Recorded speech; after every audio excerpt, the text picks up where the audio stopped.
Greetings and welcome once again to Roman of the Empire. I am your host, Roman. This week we were talking about one of the great sci-fi horror classics, The Thing, 1982 from John Carpenter. This movie was not well received. This movie was beaten up and vilified by the press of the era because it came out with Blade Runner, which was also beaten up and vilified by the press of the era, and that gray little cocksucker E.T. That is why both Blade Runner and The Thing took such a beating. But both Blade Runner and The Thing got a lot of cult following after that. So it took a minute to catch up to it, but I hate E.T. so much. I hate that little gray fuck. He's just a brown. bastard. He's gray. He was gray when he was dead. He died for a little bit in the movie, and then it's fine. It's fine. Don't bring me into this, Anyway. Roman. Jesus. So I hate E.T. so much. I hate him. I hate him. But anyway, let's go around. But do you hate E.T. more than The Fifth Element? No, definitely I hate The Fifth Element far more than E.T. Wow. But I really hate E.T. Wow. Yeah. And I know people are like, wow. Oh, E.T., I love E.T. Wow. It's fine. You'll be all right, I promise. Wow. Lord. Anyway, so let's go through our intros, which clearly people know are going to take like 27 minutes, and then we will roll into the show. We're going to go into Jacob's memes, which always are very insulting to me, and then we'll roll into the show after that. But so, God help me. He is my partner on this channel. He is my wingman. He once stopped me from carpet bombing Antarctica in 1982 because the dog was cute, dude. He is Shield Wall of Dragons. Welcome back, my friend. How are you this week? Hey, how's it going, everybody? Happy to be here. This is a great movie. Happy to be on here with this great panel to see Gray Wakizashi's Teahouse again. It's just a time difference when he puts his stuff out, when he's live and whatever. It's just, I don't know. I just can't. Somehow I can't line it up. But it's great to have him here. Miss hanging out with him and check out his channel. He's got a lot of good comic book content. So definitely head over there and check that out. I'm glad to be on the panel again with everybody here. The Thing from this world, Matt. So hopefully Matt's doing great. This is a good movie. It's an awesome movie. Like I was alive when this movie came out, but I didn't really like see it or anything until much later. It's when it became a cult classic. So yeah. But anyway, happy to be here. Right on. So I guess we're still is someone else on right now? Just looking at our numbers are a little bit wonky for our startup. So it's kind of like there's a lot of did I do something wrong with The Thing this week. Or is it possibly a lot of competitive fantasy content out there right now because Wheel of Crime is being dissected. Well, it is what it is. We do what we can. This week's a little weird though. But that aside, we shall do the show regardless. He is the scourge of Gotham. He is the nemesis of the Dark Knight. He is Joker Voice. Welcome back, my friend. How are you? Have they introduced any kind of seafood or like pineapple taco into the taco week? Pineapple tacos? No, that would be on Saturday night. No, but we had pineapple sausage pizza this week. It was quite tasty. And I am also here to do a shameless really are plug. Insane. I am so glad you noticed. Do a shameless plug here, and also our meme master, our meme master here did some little work for myself. If you know, I've got a little show on Wednesday called Wednesday Night is Overbooked, and we have merchandise, which I'll be dropping the link into the chat. It's also drop it right now. It's also got my original Joker Voice merchandise as well. Reasonably priced over with Mixed Teas. Great guys. They also run the channel, The Popcast. So it's going to a great cause. Me. So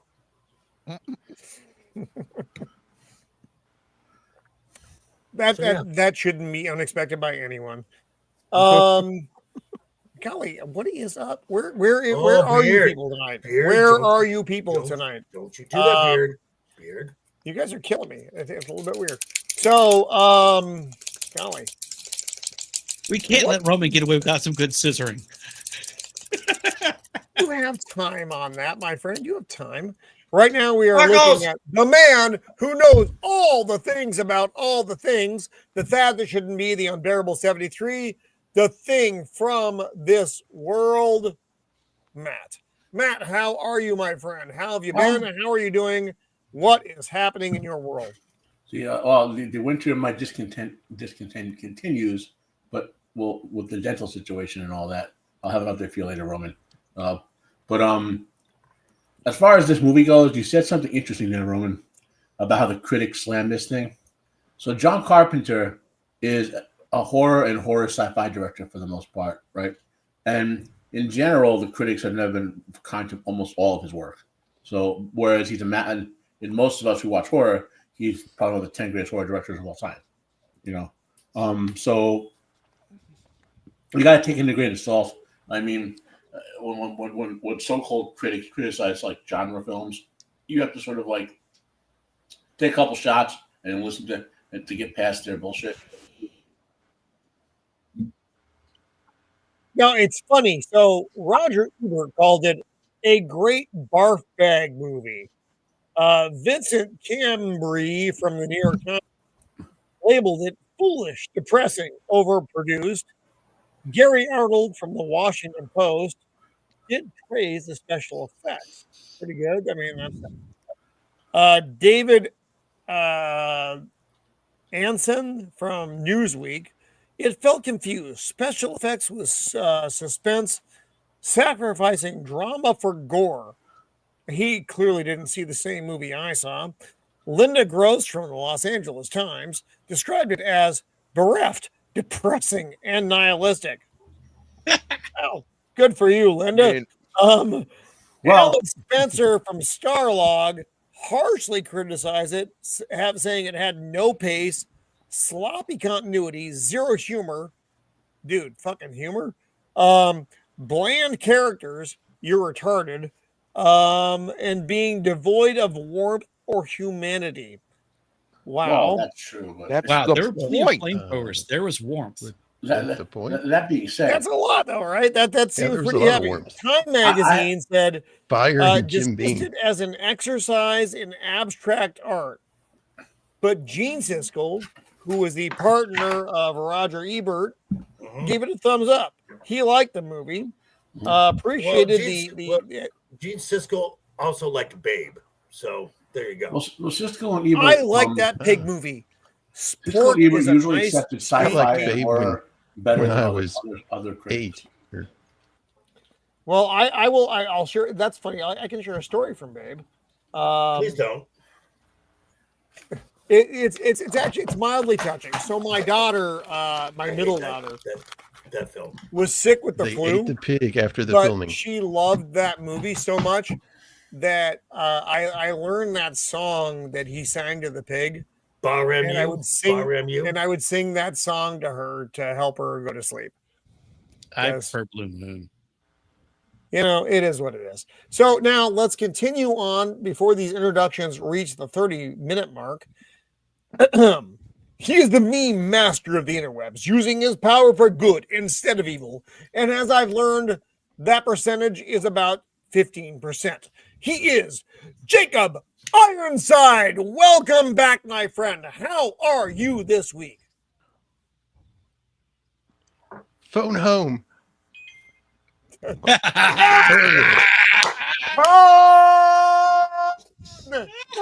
not funny, Jacob. That is horrible.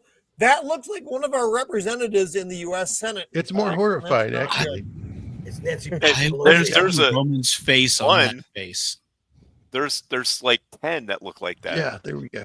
There are so many, and it's terrible. Oh my God. See, he phoned home and the rest came. So yeah, I look forward to this. I haven't seen this. I watched this movie yesterday for the first time since I was a kid. when it really Oh my scared God. me. So yeah, it's really interesting to watch this again. This look is forward to talking one about of my 2 most watched movies ever in my life. It's this and Blade Runner. I've seen these movies so many times because I love them so much. It's crazy. Blah blah blah blah blah blah blah blah blah. His beard was once unearthed in an alien ship from 100,000 years God, ago. fucking A. Oh, Then so incinerated it just to be sure. He is Beard of Liberty. Welcome back, my friend. How are you? Oh. Howdy, and I've just realized that's not a beard comb. That's ammo right there. Never mind. All right, let's go to the brush. I don't know where I would have gotten that stuff. This was actually a first watch for me. I'd seen plenty of like breakdowns on YouTube of this movie. I've seen lots of commentary. I've seen a lot of the like pivotal clips of the movie before, but I've never watched it all in its entirety. So I'm interested to get into this. I don't know if I'm necessarily going to hold it to the same level that you do, Roman. I've seen a lot of back and forth on X when you were making your posts, this versus Alien as far as horror movies. I think I'm a little bit more on the Alien side, but that's not to say that I dislike this one. I'm looking forward to get into it. So let's just move on. Wow, nice. Well, I didn't realize it was the first watch. Wow, that's awesome. You should not be shocked because Beard doesn't watch a lot of things. He does have a lot of first watches. I mean, admittedly.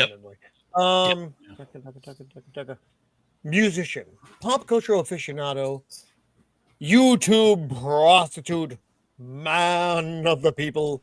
He is Sammy Three-Peat. Welcome back, my friend. You just dropped a single onto Twitter like it was just like, blip.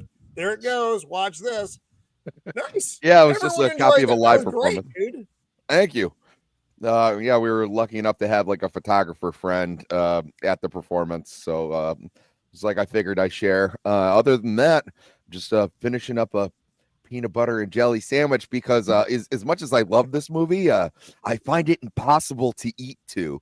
It is and I'm not usually stories about that when we I'm not usually squeamish or anything. There's just like so much.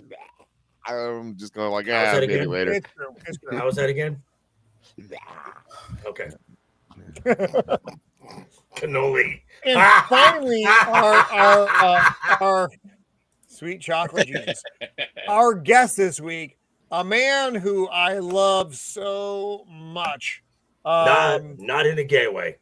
Not in a gay way. Maybe. It's important to note that, but in the real world, maybe a little gay, but that's okay. He is the mad Englishman in Japan who's feeling Genki as all hell. He is Gray from Wakizashi's great. Fuck my life. I was doing so well. Wakizashi's Teahouse. How are you doing, my pale friend? I'm good. Thank you. I've got a nice cup of tea on the side, and transfusion. Feeling very pale, right, very white, very English at the moment. Are you guys all right, by the way? You're not all on speed, are you? Is it just me? Not yet, I'm not. Cheers. No comment. Wait, give it time. Did you say speed or speed dial? Maybe both. But yeah, I'm Genki. I'm good, thank you. Things are going well. The channel's slowly plodding along, getting like very few views because no one's interested in comics anymore, it seems, these days. But yeah, apart from that, all is good. My God. So, great for this movie. You've seen obviously The Thing before. What's your Blade Runner? So this, it's like I said, it's kind of interesting. So, in 1982, The Thing, Blade Runner, and E.T. all came out on the same weekend. What a fucking tragic mishmash of studio, relations at that point. It's like, hey, we're gonna drop our big movie. No, fuck you. We're gonna drop our big movie, and then we have a fucking weird little alien that looks like a ball sack who's gonna beat all of you people. So what of The Thing though, of those movies, what are your thoughts on the thing? Just kind of your 30-second nutshell. Like you, I was was it you or Shield Wall? I was alive when this came out, but I didn't see it in the cinema. I was like 10 years old. I saw it later on TV, and thanks to my older brother, who was talking about it, he said it's really good, it's worth watching. I was a fan of Lovecraft stories at the time, so I kind of found it like a modern version of The Mountains of Madness, that kind of thing. It was really, really good. I can see that. Yeah, totally.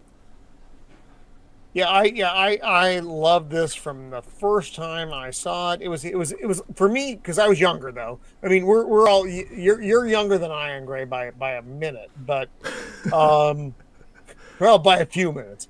But for the older members of the panel, though, we all were like we had reached the 10-year-old hump, and we're just kind of doing our thing.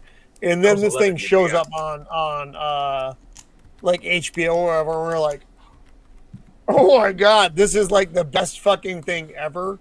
Because it was an incredible movie. Here's a not so well received clip.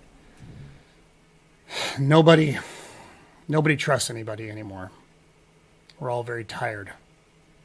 There's nothing more I can do except wait. R.J. McCready, helicopter pilot, U.S. Outpost number 31.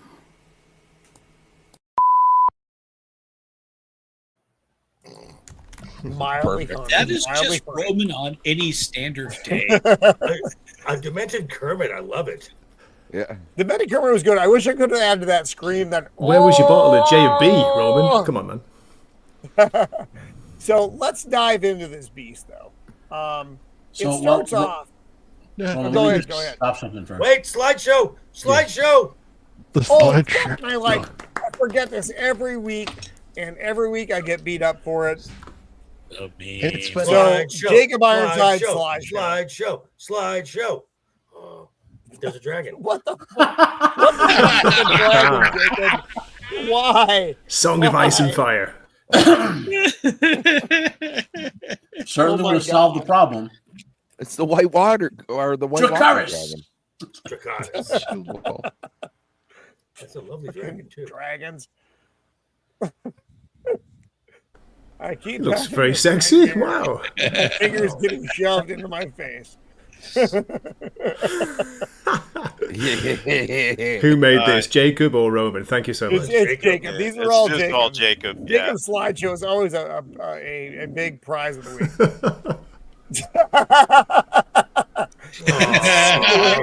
He was using that gun. Amateur. Yes. Fucking beard. That's a good doggy too. That's a good boy. Joker. Looking good. Yeah, that's me at about. Who's that ET bastard? That's probably me at about 4 a.m. when someone walks into my bar. Oh my God! I was like, "What do you want?" I look like Jeff Lynne. I like it. Hey, Oh my God! I love it. I have totally appreciated it in my time. This is beautiful, Jacob. Oh, that is so good. So that is Palmer, by the way, or is that Windows? That's Windows. That's Windows. Yeah. That Man, I get those two by mixed the up. way, The full movie. it's called a dot matrix printer. You young folks might not know what that is. They were a legendary way to waste paper. Like That is fucking hilarious. they would just keep printing forever.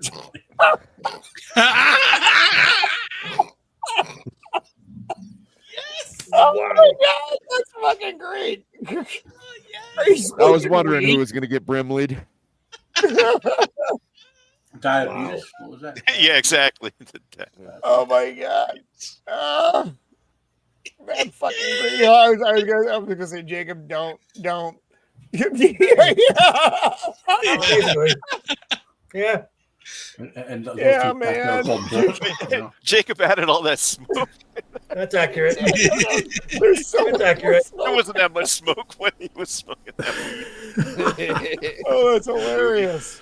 I'd forgotten how much smoking there was in this movie. There we go. Rewatching it. And of course, Wow. Roman's fit is just right there. Perfect. Wherever it needs to go. Look at that actually looks like Gray is standing in the Beard back. looks really good. Yeah. I become the cool, thing. man. I've got Like that the long lighting neck and the thing. like. He gets like the lighting and the grain of the film correct too. Like, Yes, Right. that's what I'm saying. That just looks like Gray in the background. Like you just photobombed him. Oh my God! Well, Gray is poking out. I didn't see him. I see Gray. Yeah, he's just back there. He's like, He's there. He's like, hey guys, what's up? Yep. Hey dogs, are you feeling ganky? I'm a little Are you insulted. going I ain't that to chunky eat our anymore. faces? Oh, she's not here. Oh my God. Now I know why Menno's not here. I'm so sad she's not here to see this. Yeah. There's Joker in the back, though. Oh, classic. Yeah, Never seen you without your cap on, Joker. I know. Oh, Every now and that's then. fucking great. Looking good. Oh Lord, they're calling the cops. Put the piece away. There was a here's Mando. brief moment that I thought that was Alec Baldwin, just for a second. Yeah. Uh-oh. Be careful with that gun there. Sorry, no offense intended. Oh, Damn it, Jacob. That is the worst thing you have ever done. That is the That is greatest the thing. worst thing you've ever done. Oh my God. Breadsticks and beer, it should be. Hey, That Mando. is the best Assholes. Stream. All of you. All of you. I hate you all. Hey, So Mando. much. So much hatred. Hey, This at is amazing, least you don't Jacob. have Amazing. red sticks in your chest cavity. Sorry, man. Hi, Mando. That's true. Hello. Oh, yes. Hi, Mando. She's not prepared. I literally just sat down and opened this up. I shouldn't have eaten from that sketchy mess. Roman, how does your face work on that monstrosity? As Yeah. well as I it does wish I everything knew else? how this happened. It's unfortunate, but it does work out. Oh my God. You That look is so Yeah, a like like, nightmare. be a One of the abomination. greatest practical effects monstrosities of all time, and then all of a sudden they put that you under thing, Kurt that's Russell. true. Yeah, and then they put you under Kurt Russell's hair, and it's fine. This is It great. also Wow. works. It also works. Okay. I've seen so much. I'm going to stick this. Red hot poker in my eyes. How? Jesus. Yeah, man. There you go. Yeah. Oh my God. I'm hurting. I'm hurting. I'm watching. I'm laughing so much. Yep. Yep. See, this is weird because this is like a combination of young Roman and old Roman at the same time. With the Right. It is. It's a little bit of a right. combo there. It's true. It's making me It's, uncomfortable. It's making me feel things, strangely. Well, that's it for the Cameron slides can't again. dance right now. Jacob, let's go back to Mando. Let's find the Mando. There Oh it my is. God. No, I saw- Mando's so mad. Remember, there are no women in this movie, Mando. That's the best you can do. That's the best you can do. You got me the ugliest mother effer in the whole movie. I see how it is. Norris was a lovely man. well, we He don't just technically got know if the thing is infected male or first. female. I'm not that Oh fat, my okay? I know I'm fat, but not that fat. Everyone, beware, Mando is going to set fire, just like everybody else in this movie, with a flamethrower. Possibly everything we've done so far. Exactly. So, By the way, we Jacob, laugh. you might be evil, but nothing compares what Disney did to me this week. Oh, well, Yeah. let's go through the chat here real fast and say hi to everybody. Classic. Miss Sparkles, the skinny one, that I'm not even sure who that is. That was And me. then Mando, for fuck's sake, turn down your phone. Shut the That is fuck pronounced up, Nas. Shut the F up. That's funny. Mando coming in hot tonight. Oh my God. Yeah. Nas has been like crazy in the chat here. Yeah, Mando's got the Our good combat friend, vest Cannoli Sasquatch is here. Hello. I don't want to That's repeat so what Nos was fucking saying funny. about me earlier. Squeak a Mouse. I agree. Nas.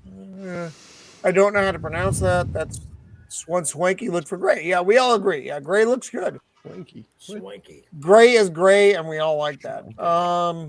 That's how you pronounce it. Ducka. I know there's been like so much chat going on. I apologize, guys. You know the rules. Oh shit!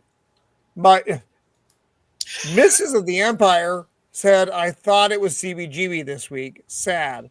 So now I'm in trouble because she thought it was the other show. Wow. That was I didn't know that was Mrs. of the Empire. That was Hi, Mrs. of the Mrs. Empire. So now she's in the kitchen going, I fucking hate everybody associated with this. So I take back what I said earlier about thank you for joining us. Instead, thank you for lending us your husband to be old and crazy for a little bit. I think that's everyone in the. There's a lot of chat. So if I missed you in the chat, I apologize. Shield wall, we'll try to unfuck that and catch me up later, and we will unfuck that. We're like fucking 30 minutes in. We haven't touched the show yet, but thank you for everyone on YouTube and Twitter for being here with X, however you want to phrase it for you young folk.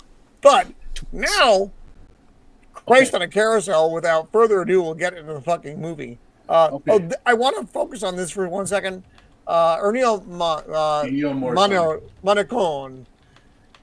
He did like some of the best Western soundtracks ever, but this soundtrack is just so good. It's so basic and raw. It's amazing. I bought the records for this. It's incredible. But it did get the Razzie Award. Got the award for the worst. Stupid and gay. Yeah, really. What the fuck, Nas? It did. Like, he has the most random, like, specific I know. It's his birthday every day. For God's sake, Nos, what are you doing? So confused. Roman, does John Carpenter play on this as well? Because there's a little bit of like 80s synth. He also does. It's true on the soundtrack. He does. He did. The Dunham. Yeah. Soundtrack. That's John Carpenter. Yeah. Putting it on top of the original soundtrack. Score. It's a nice mix. A lot of digging in that, but yeah. Just in briefly, this is based on a 1938 novella by John Campbell called Who Goes There? That's also the year Superman first came out, by the way, 1938. And the interesting thing about this is a lot of people think of it as a Lovecraftian story almost in retrospect because of this movie, when the actual original story was in tone and is more like stuff Isaac Asimov wrote with scientific adventurers facing the unknown. It's really good stories if you want to read it. And there have been 3 adaptations of this which draw 3 different aspects of the story. So, Is it still a shapeshifter? What do y'all think of the spaceship? Sort of. No, in the book. What do y'all think of the spaceship coming in at the beginning here? Actually, I love that. I love that little intro part. It's like, it takes like 30 seconds. But it's a shapeshifter, but not like this. The shapeshifter in this, like it's not a body horror shapeshifter. It's more like I didn't get that there was much of a difference when I read it, and it's like it takes you over completely. So it does. You don't even know if you're it. Well, you see. Oh, so it's like a body snatchers thing, almost, right?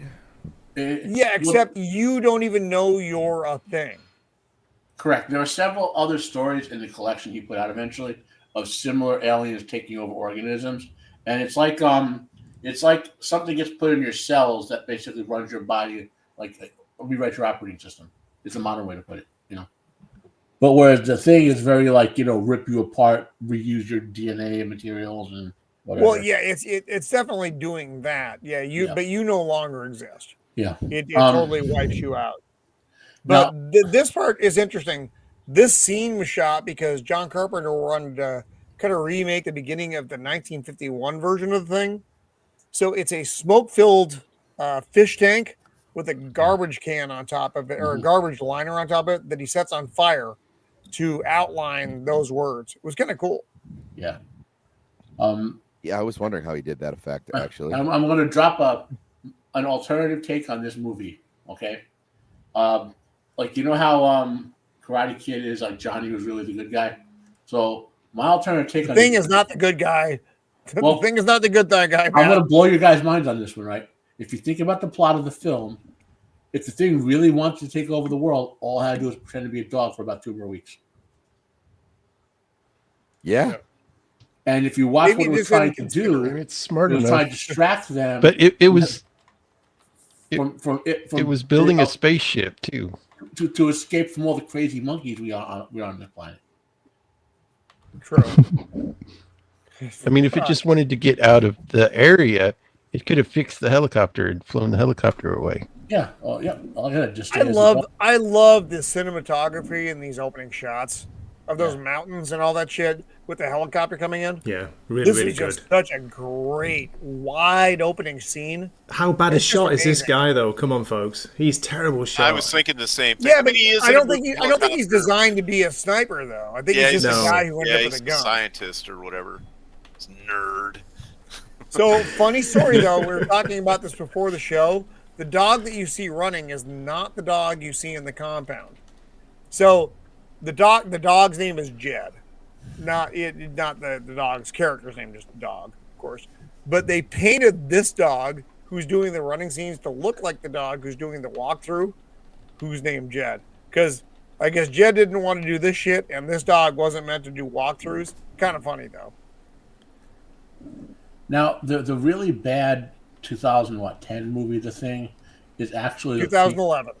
Prequel yeah. attempting to lead into that scene. Oh, by the way, that's where I am tonight. If you're wondering where Roman of the Empire is, I am actually sitting in that room. Oh, nice. That is my scene tonight. He flew straight to Antarctica just for this show. I did. I tried to put the money into, I'm surprised. They're just kind of hanging out, doing their things. They're drinking. Everybody is drinking like crazy in this movie. Yeah, and smoking. It's awesome. I have a theory that the alcohol bring it on, kept Nas. the thing away. Bring it on. I fear no one because no one fears me exactly the way they should because I'm 5'2" and they all laugh at me when I'm angry. Until you set them on fire. You are just above dwarf height.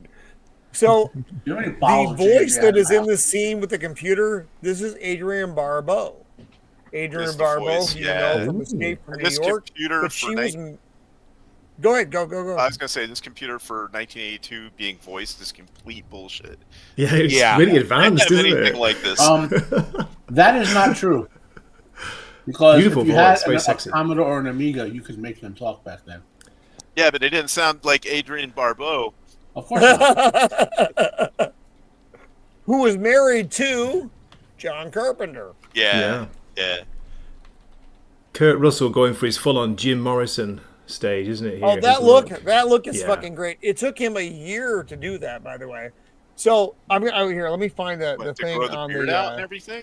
The later blues albums, the Doors. He was the last actor they wanted to play this part. The studio did not want Kurt Russell, man. No way. Wanted, Why? They wanted like John or not John Wayne. Yeah, John Wayne. No, he was probably dead. Yeah, John he was. Wayne's No, they corpse. wanted Chuck Norris. Oh, here it is. I got it. So check this out. Yeah, so the studio wanted. This is a long list. Nick Nolte was their top choice. Ooh. Then Jeff Bridges, Tom Berenger, Christopher Walken. Are you the Thing? Christopher Walken, Scott Glenn. You gotta be Roy Scheider. Kidding me. Chris Christopherson, for Christ's sake. Sam Shepard. Jack Thompson, who I don't know who that is. Tom Aikens, who you know from other movies from John Carpenter. And Don Johnson. I am shocked. That's a long list. I am shocked. That's a long fucking list. Wait, wasn't Clint Eastwood on there too? Now, where is when Albert? They wrote the script, Albert they Finney. envisioned Harrison Ford, fucking Albert fucking Finney. They envisioned Harrison Ford or Clint Eastwood in this role. Right. Clint Eastwood was interested, but had a schedule conflict. They ended up with Kurt Russell because John Carpenter wanted him. And they ran out of options, and the studio was just like, fucking fine, get somebody. That's how they got him. Kurt Russell is a John Carpenter regular. He's done several other films with him. You'll see a bunch of them. You see, we hear Adrienne Barbeau, obviously. Escape from New York. Peter Jason's in here. that he's from. They Live, Prince of Darkness. I'm trying to remember. There's a couple others you'll see in background roles. And then, of course, we had Keith David. Okay. This was his first scripted big role. Wow. That is his first that role. dude Yep. is just so iconic. I didn't know that was him, and I immediately knew it was him. Yeah. This was his first big movie. Voice of Spawn. So, if I remember correctly, this guy here is basically laying out the plot of he tells you everything, but they don't translate what he's saying. No, and I love it that they don't put it on screen because we're seeing it the same way that the scientists see it. We have no idea what he's saying. They don't know what he's saying. To jump ahead just a little bit, where we get to the Stevie Wonder very superstitious writings on the wall, the movie starts out with the writing on the wall if you know the language, and then it's right there. They just don't tell you. And I would have just totally shot this guy because he's trying to shoot the dog, Everyone right? would have shot this guy. You're coming into the camp and you're starting to shoot, and no one knows what the fuck you're trying to do. I mean, even if he was just like, even if I just caught him from the helicopter. I don't know if I would have broken out a window though in my Antarctic shelter in order to shoot. No, the guy. I would have gone just through the door. That's true.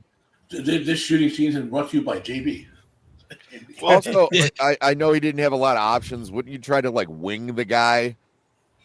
No. When you're shooting from that distance with a pistol, you're like, I know, hit him at all. But see, but they should be able to tell. Obviously, he's trying to shoot this dog, right? They're like flying around with the and dog? You can see him shooting and stuff. Yeah, so maybe it's got like some kind of disease or rabies or something. Because what other reason would you be using a helicopter to hunt a dog down with? And they did okay though because they actually don't do anything until he shoots the guy on accident. So I was right. That's true. Like they're not like, oh, leave the dog alone. They were just like, hey, what are you doing?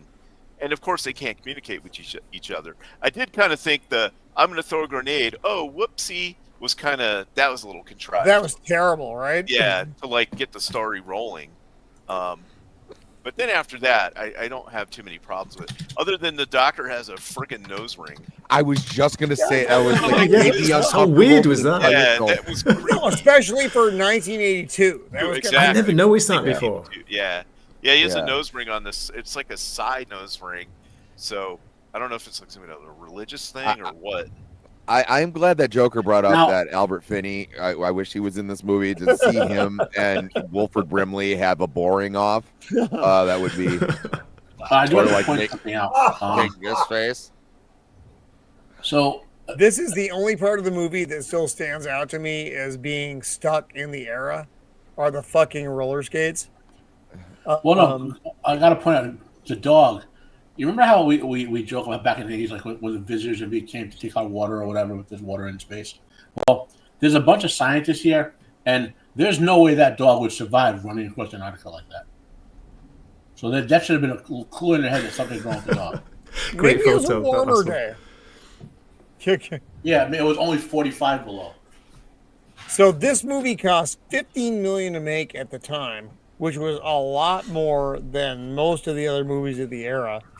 Friday the 13th of 1980 cost $700,000 to make, and then the original Halloween back in 1978 was only $375,000.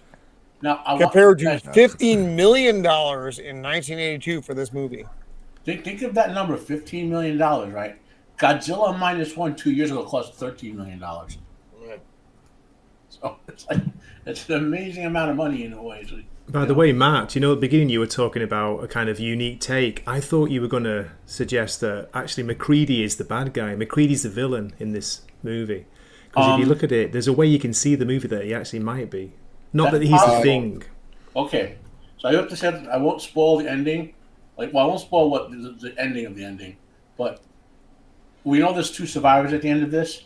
Yeah. There's no reveal in the movie as to whether or not one or both or neither are things, right? If you want to know, there's two ways. You can go play the 1980s video game, which was a direct sequel. I played the game. I played the game. Or you can find John Carpenter interviews in the last 5 or 6 years where he revealed who was and wasn't or wasn't. Well, did you read the comic book, Matt? Did you see the But comic that was that's not an official follow-up the way the video game was. Yeah, the comic was pretty good, though. No, it's a good comic, but the video game was an official canonical sequel to this. Whereas oh my god, that's where I'm sitting. That is literally the room I'm in right now. Yeah. Can you imagine? That's kind of funny. AI is going to be like, another 10 years, you will say, insert me into that movie. Like, and you'll be sitting like the bar and stuff, you know? That's nuts. So this is Jed the dog. And Jed the dog was such a good actor that he just got these scenes walking through the halls. They didn't have to do when the dog stops, it's like staring, you know, and it freezes. Yeah, it's amazing. It does it quite a few times. Mm-hmm. It really gives you the impression that it's got something else going on. Yeah. It's got more of an advanced intelligence. The way he walks is crazy.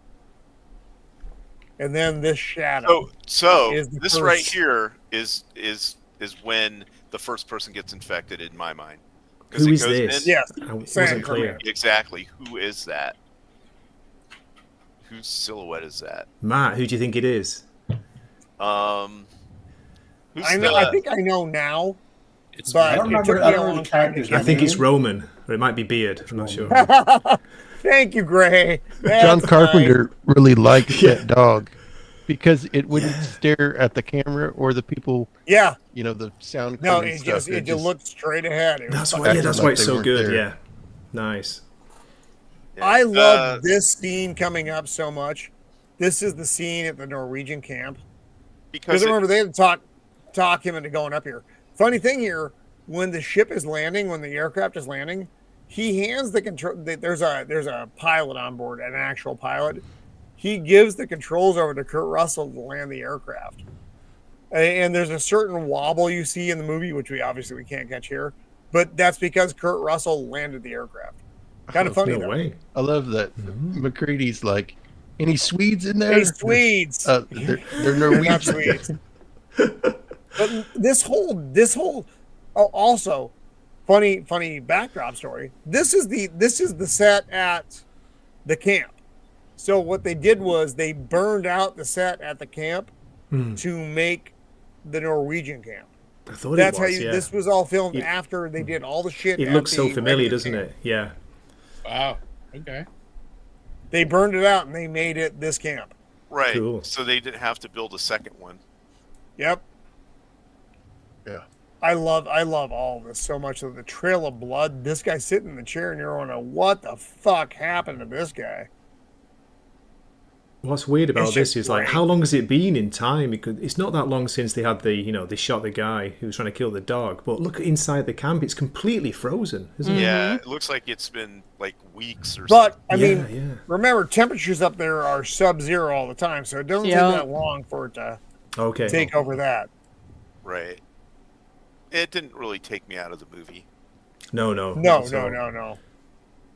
Copper here is trying to pick up the papers. They're all in Norwegian, though. He's like, well, it might be valuable at some point. All right. Was there... This is the scene, Matt, you were saying there's a part where they have some writing on a wall or something that gives the whole thing away? I think that was Matt. I was saying that earlier with the guy that comes out of the helicopter. He basically tells him exactly what that dog is, but we don't get the translation for it. Right. And I was bringing that up to the song we hear later on, which was the Stevie Wonder's "Very Superstitious." One of the lines is writing it on the wall, and it is really on the nose as far as music goes, but I don't really care. I liked it. As soon as I saw this, I'd have been like, "All right, I'm out." Fuck out of here. See you later. What is that? A human? One critique here. I know it's probably the only thing they had to burn stuff was kerosene, but you got to do like McCready does later when they pour all that kerosene on it. He uses the flamethrower to ignite it because you can't just throw a match on it. It won't light if you just throw a match on it. So you got to put some effort into it. If you use a street like a flare will light it off. Yeah, that would. Yeah, but look at this. The dog is just checking everything out, wandering the camp hours. Just looking. I'm going But to. yeah, Oh, as soon as, this scene is so fucking disgusting. as soon as I saw this thing and it actually looked, because at first it might look like a person and a pile of bodies got melted together with the fire. But once you see that it's like skull splitting open and stuff with teeth, I'd have been like, nah, dog, I'm out. Right? Out of here. Like we need to go now. Yep, burn everything and leave. Kill it with fire and leave. So practical about that. effects. Nope. Yeah. Right. So Yeah, no. this was based on a skull. They were doing a face pressing of the actor Robert Picardo, who you probably know from Star Trek Voyager as the Doctor. That's his face. No way. Really? Yeah. Really? Yeah. Wow. It just kind of ended up here. His face and his twin as well. Was he supposed to be in the movie? Nope. Yeah. It was like some kind of leftover or something. Oh, from Yeah, something else. that's They a did? ton Okay. of like rentals and leftovers for. I love this. When Gary comes in and he just kind of waits at Windows. Windows like sleeping. He's like, "Where?" Windows like, "What the fuck, man? I can't get anybody down here. Get somebody, Windows. Get anybody." Yeah, they've been trying for like 2 weeks to raise anybody on the radio, and for some reason, it's not working. So this is funny. Yuck. So Wilford Brimley, who is playing the guy Diabetes. doing the fucking heavy lifting here. So they asked him, so it's like, how did you do all these shots? And Wilford Brimley is just like this tough old dude. He's like, I was just picking up my laundry. That's the way he looked at it. You mentioned Picardo. I wonder if the prosthesis was left over from The Howling. Remember, he played one of the worlds in The Howling. They would have to do a lot of casting for that. Oh, could have been. Could have been. I love these faraway shots of the camp, though. Look at that. That's just crazy. Snow's building up. They got the lights on. That's just a beautiful. The shooting, exterior of the camp patterns. stuff is all. I remember brilliant. those. And also, I don't part know of how the this game is. show, Another the doobie. Monty Hall paradox, Hey, by the you way, know, when provided with smoke 3 them if you got options. 'em. If you I love it when provided he's three he's lighting this up, and Keith Davies' character's like, Yeah, come on. So he's the Straight away. assistant mechanic, and Keith David is the main mechanic. The rec room. I love this though. This is where what's his fuck? He sits because the dog rubs his leg, and he gets all freaked out by it.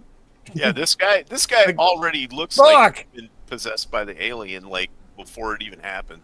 Mm-hmm. He's just Clark, can you get this goddamn dog out of here? Okay. Clark, who has the personality of a fucking chocolate bar. don't worry, the dog just finished. This is one of the best scenes in the movie. Amazing though, scene, where the yeah. dog goes in the kennel. Now this is Stan Winston's effects. This isn't the main guy who did the effects for the movie. This is Stan Winston because the guy needed help, and he's like, "Hey, can you help me out with this?" And Stan Winston did the effects for this film. How do they do though? Before they do the effects, Roman, the main was dog here, the mainly character, the dog. it's so he Yeah, kept the so dog. still. It's amazing. He's amazing. Yeah. The other dogs look quite He's like a relaxing. Yeah, it was at the mainly beginning, just yeah. the dog. It was funny. The guy working the puppet is like laying on his side with his hand up into the puppet, and all Sure. the gel and stuff they used for the ooze and stuff just was pouring down his back, and he was just sopping wet in it. I mean, this is a rough scene to watch in general. It's a rougher scene to It watch if you like dogs. It's especially rough to watch whenever you, like me, have a sled dog breed that looks kind of like these dogs, and then you get to watch this happen and go, this sucks. I just want to go hug my dog right This scene, the flower scene, is fucking crazy. Where it rips. Yeah. I mean, open it's like that. brilliantly It's, done, but god damn. Oh, the other dogs You're are like, supposed to "Fuck trust your off." best friend, your dog, and it's like totally. And then the throws crab that on legs its come head. out of it. Oh God, yeah, Noise the was legs. so upsetting. In the dog chewing through the chain link, which is Trying to something bite its way a out, dog yeah. absolutely would my be able God. to do. Yeah, Oh, they're just it's- trying to get. He's it's like, rough. I'm the fuck out of here.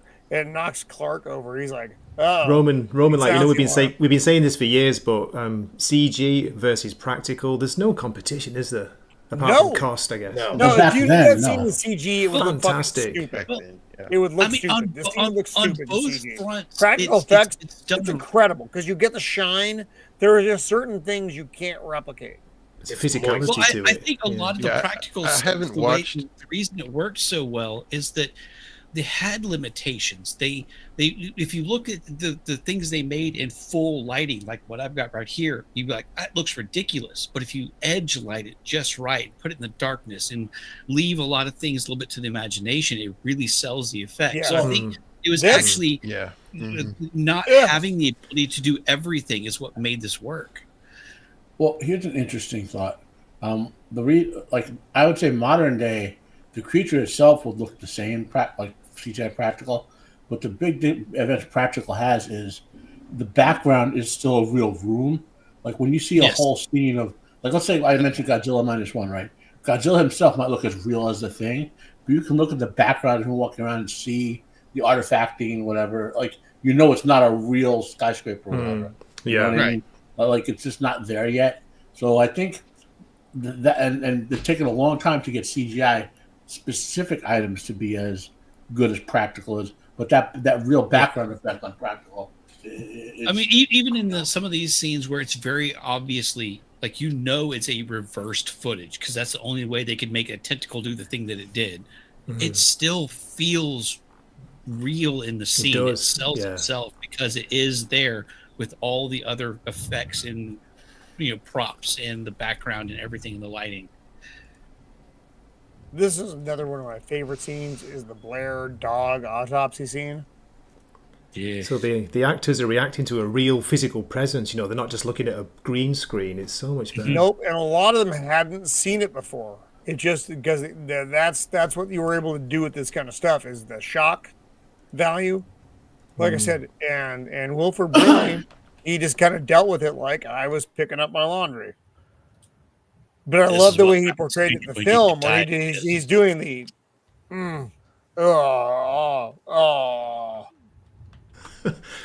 Rob Bottin. And then you guys wonder why I And didn't this eat is dinner. why you don't want diabetes.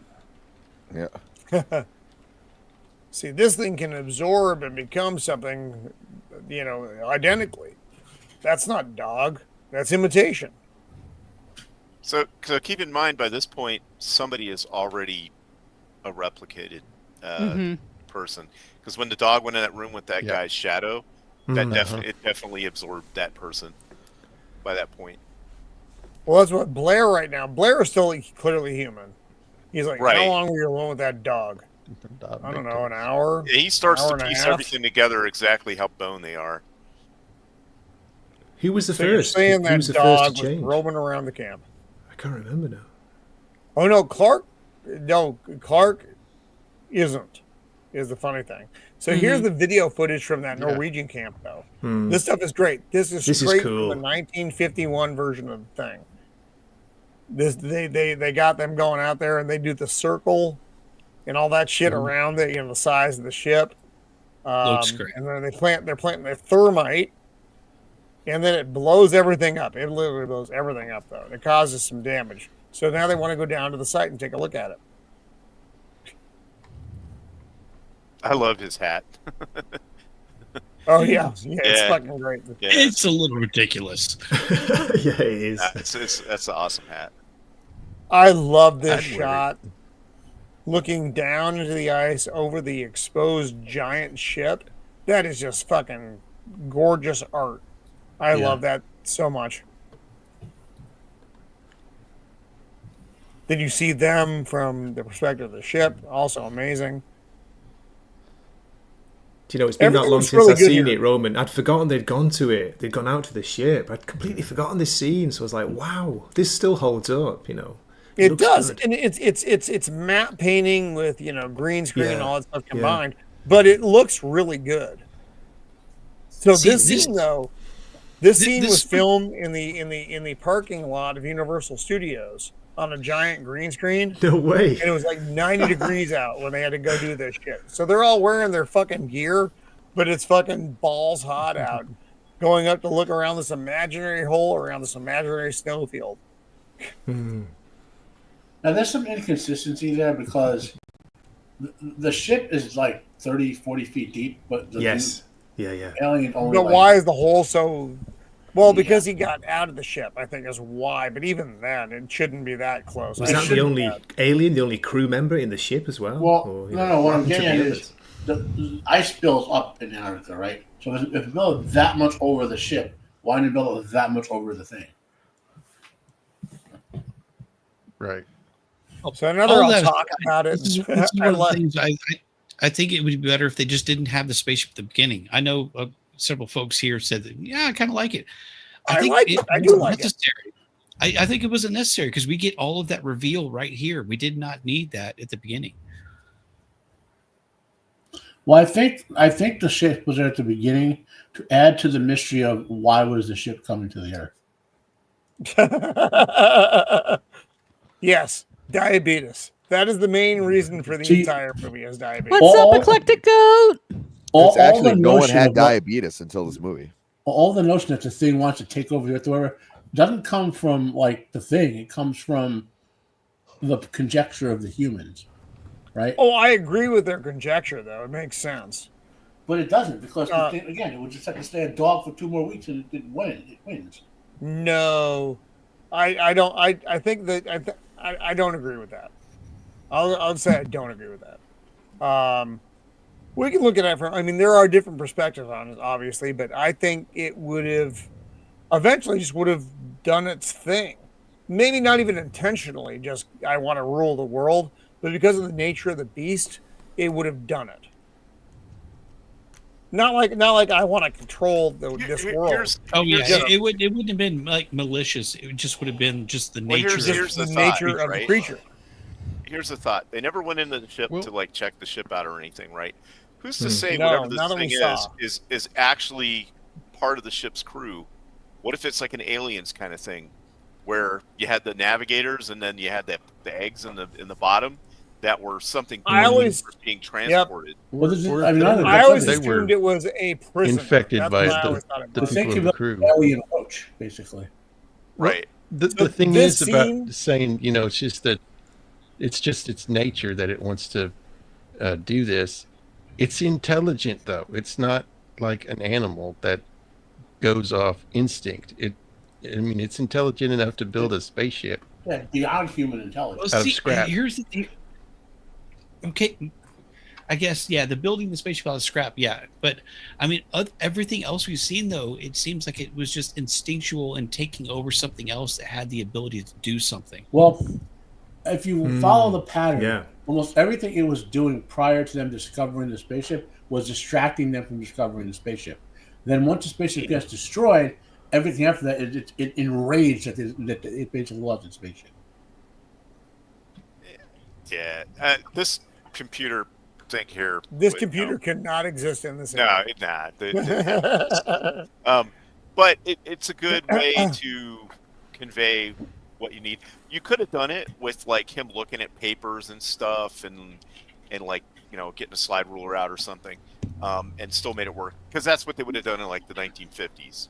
He would have had like, instead of it being a computer, also what they could have done is showed like under the microscope some like little organisms like eating something or whatever, like real footage of it, and been like, okay, this looks like that. I don't think the model they're using is that the computer there is doing it. I think they're uploading it to a mainframe somewhere. In any case, it works, so it's okay. Yeah, Blair then decides, fuck that.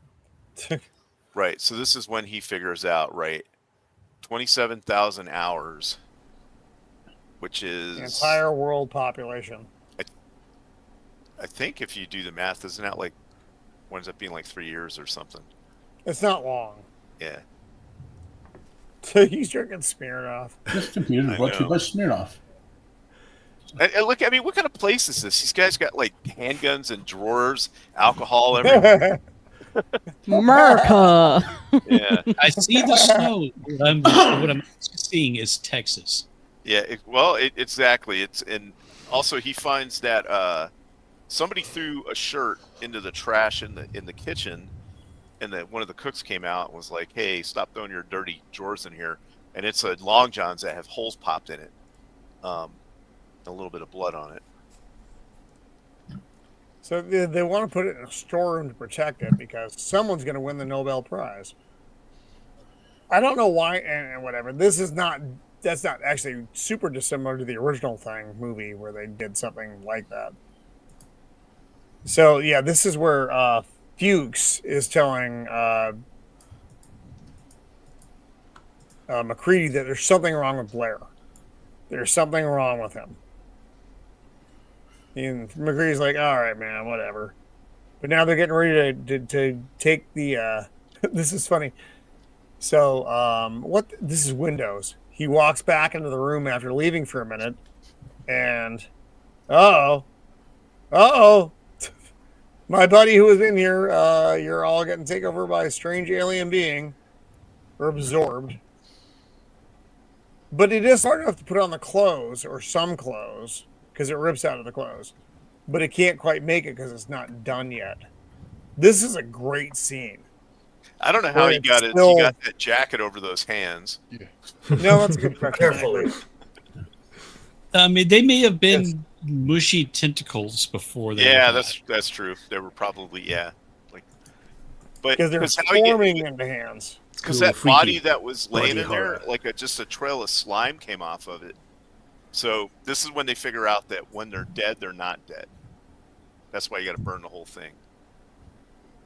Burn it with fire. Exactly. Poor Gary's like that. It's like, that was my friend MacReady. I've known him for 20 years. No, it wasn't. Yeah, he died already. We're just burning the body. Yeah, it's like it's not. If I was involved in the thing scenario, I want Joker with his Jim Beam and Mando with fire. Exactly. Jim Beam. I don't drink Jim Beam. This scene. Oh, I'm sorry, JB. Sorry. So we see MacReady looking at a helicopter and someone running that works from it too. here. Yes. So he goes up to the helicopter and all the controls are smashed. And Blair fucking destroyed everything, but now he's in here trying to kill everyone. This is a good scene, though. This is where Blair's trying to prevent them from leaving the compound and getting back to civilization because he knows what will happen. The best line in this is, "You think that thing wanted to be a dog? A dog can't travel 10,000 miles. It wanted to be us." Wilford Brimley just swinging away with the axe. It's a great scene, though. I mean, what would you do in that situation if you realize, how fast this thing is taking over everyone? We don't, if it was me, we don't have a freaking chance. There's not a snowball's chance in hell that we're going to make it out of this place. We all just need to burn. Yeah, but even that's futile because they said even if we burn it all down to the ground, there's a good chance this thing is just going to freeze itself and go back to sleep until it's rediscovered and then take over the rescue party. So your only real shot, I guess, is, to do what MacReady says and kind of burn everything down. In practical purpose, also affect any mice that are there, any roaches that are there, any flies and spiders. I mean, it's pretty thorough.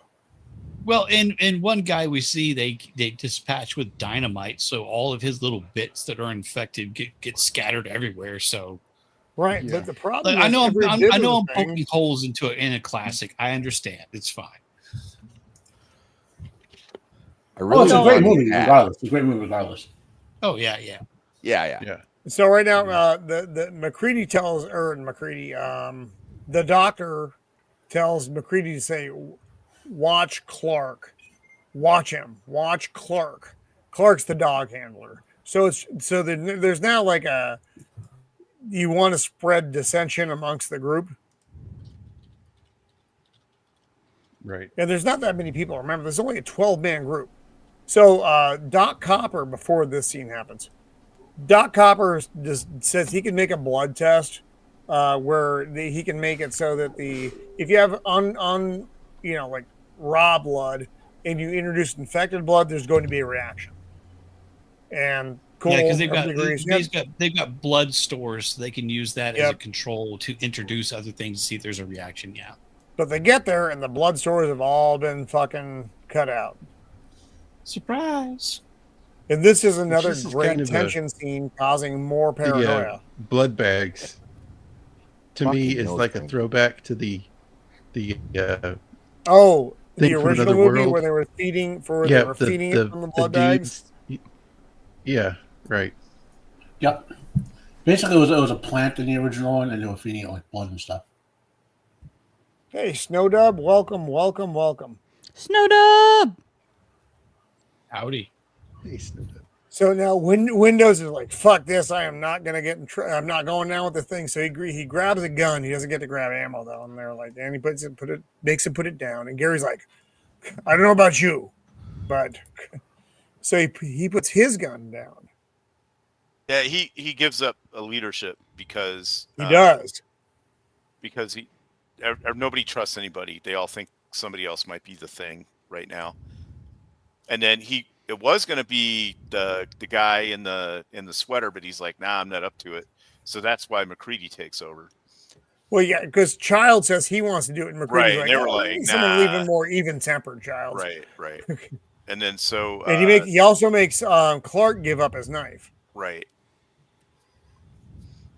So I'm going to pull out here for a second because Phrasing. I don't want to do that. Yeah. Where's my... Because, no, not that kind of pull out. Stop it. Hey-o!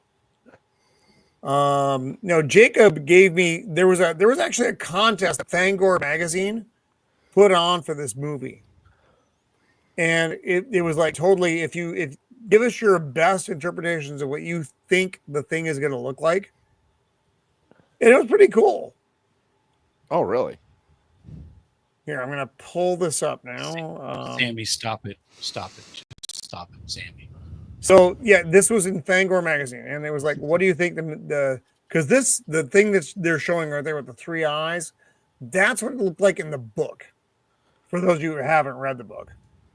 But then these are like the submissions from the contestants. So this is all these fan are pretty art. good. Mm-hmm. This is all fan art. Pre-Tumblr. Mm-hmm. Free I internet. think the winner got to go out to Universal Studios and for some. I think that's. There's some cool stuff here, though. I like the one where it combines the wolf stuff or the dog stuff. Yeah. But you can tell a lot of this is people who had read the book and combined it with kind of modern adaptations of that. Mm-hmm. Man, look at that. That's some really good work. The one on the right's got some TSLs. So it's like I said, pretty cool. And that was Fangor magazine.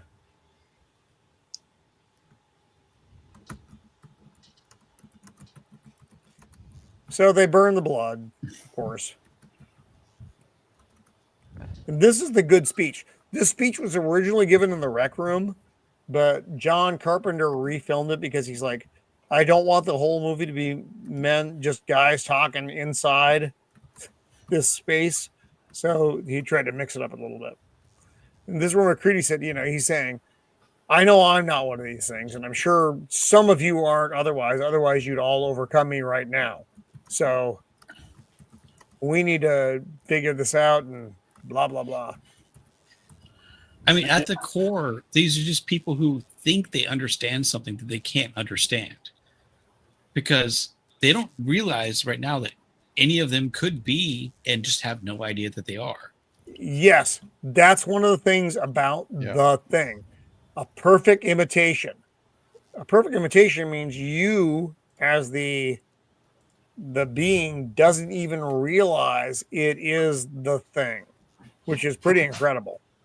And that's the way it was in the book as well. The things didn't know they were things. Mm-hmm. Once they reached like their final stage. Well, that's the interesting thing in the book that you don't get any adaptations is you're technically you, but you're a thing in the novel. Like you're still functioning as you. You just been had something inserted into your operating system, so to speak. Whereas this version of it, you're basically a simulation of you. You know, like you're dead and you're just a genetic, like a organic meat puppet, basically. Mm-hmm. Yeah. I like this. When they go to check on Blair again, I want to come inside. There's By the nothing way, wrong now. If there was something, I'm all better now. In the novel, McCready was second in command. Why? Yeah. Why does he have a noose hanging? That's what I'm saying. I He was like, made you're not NASCAR. convincing us that you'd feel better, bro. So this movie was made for only $15 million. I still think that's amazing. I mean, there wasn't a lot of overhead, but it's still pretty cool. Yeah. Oh, this is an interesting thing. So in 2003, a couple of fans went to the site where this was filmed in British Columbia and found the remains of Outpost 31 and the Norwegian helicopter. They didn't clean that shit up. So they brought them back and made it part of their museum. Didn't they spend 2 years looking for it or something? But it was I don't have that part. It could be because they were just kind of up in British Columbia looking for this site. It's just like nuts. Oh, yeah, this poor guy. You know, while we're on a side note, real quick, and I was like, you were talking about that. I was like, the original poster for this is such a banger. Oh yeah. Oh God, yeah. You know, John Carpenter hated that. The original, Really? the original poster for this movie, yeah, the face with the light, the shit. He said he made it looked like it was a B movie, like a slasher movie. Kind of. I could see that. Yeah. So he got all freaked out by that.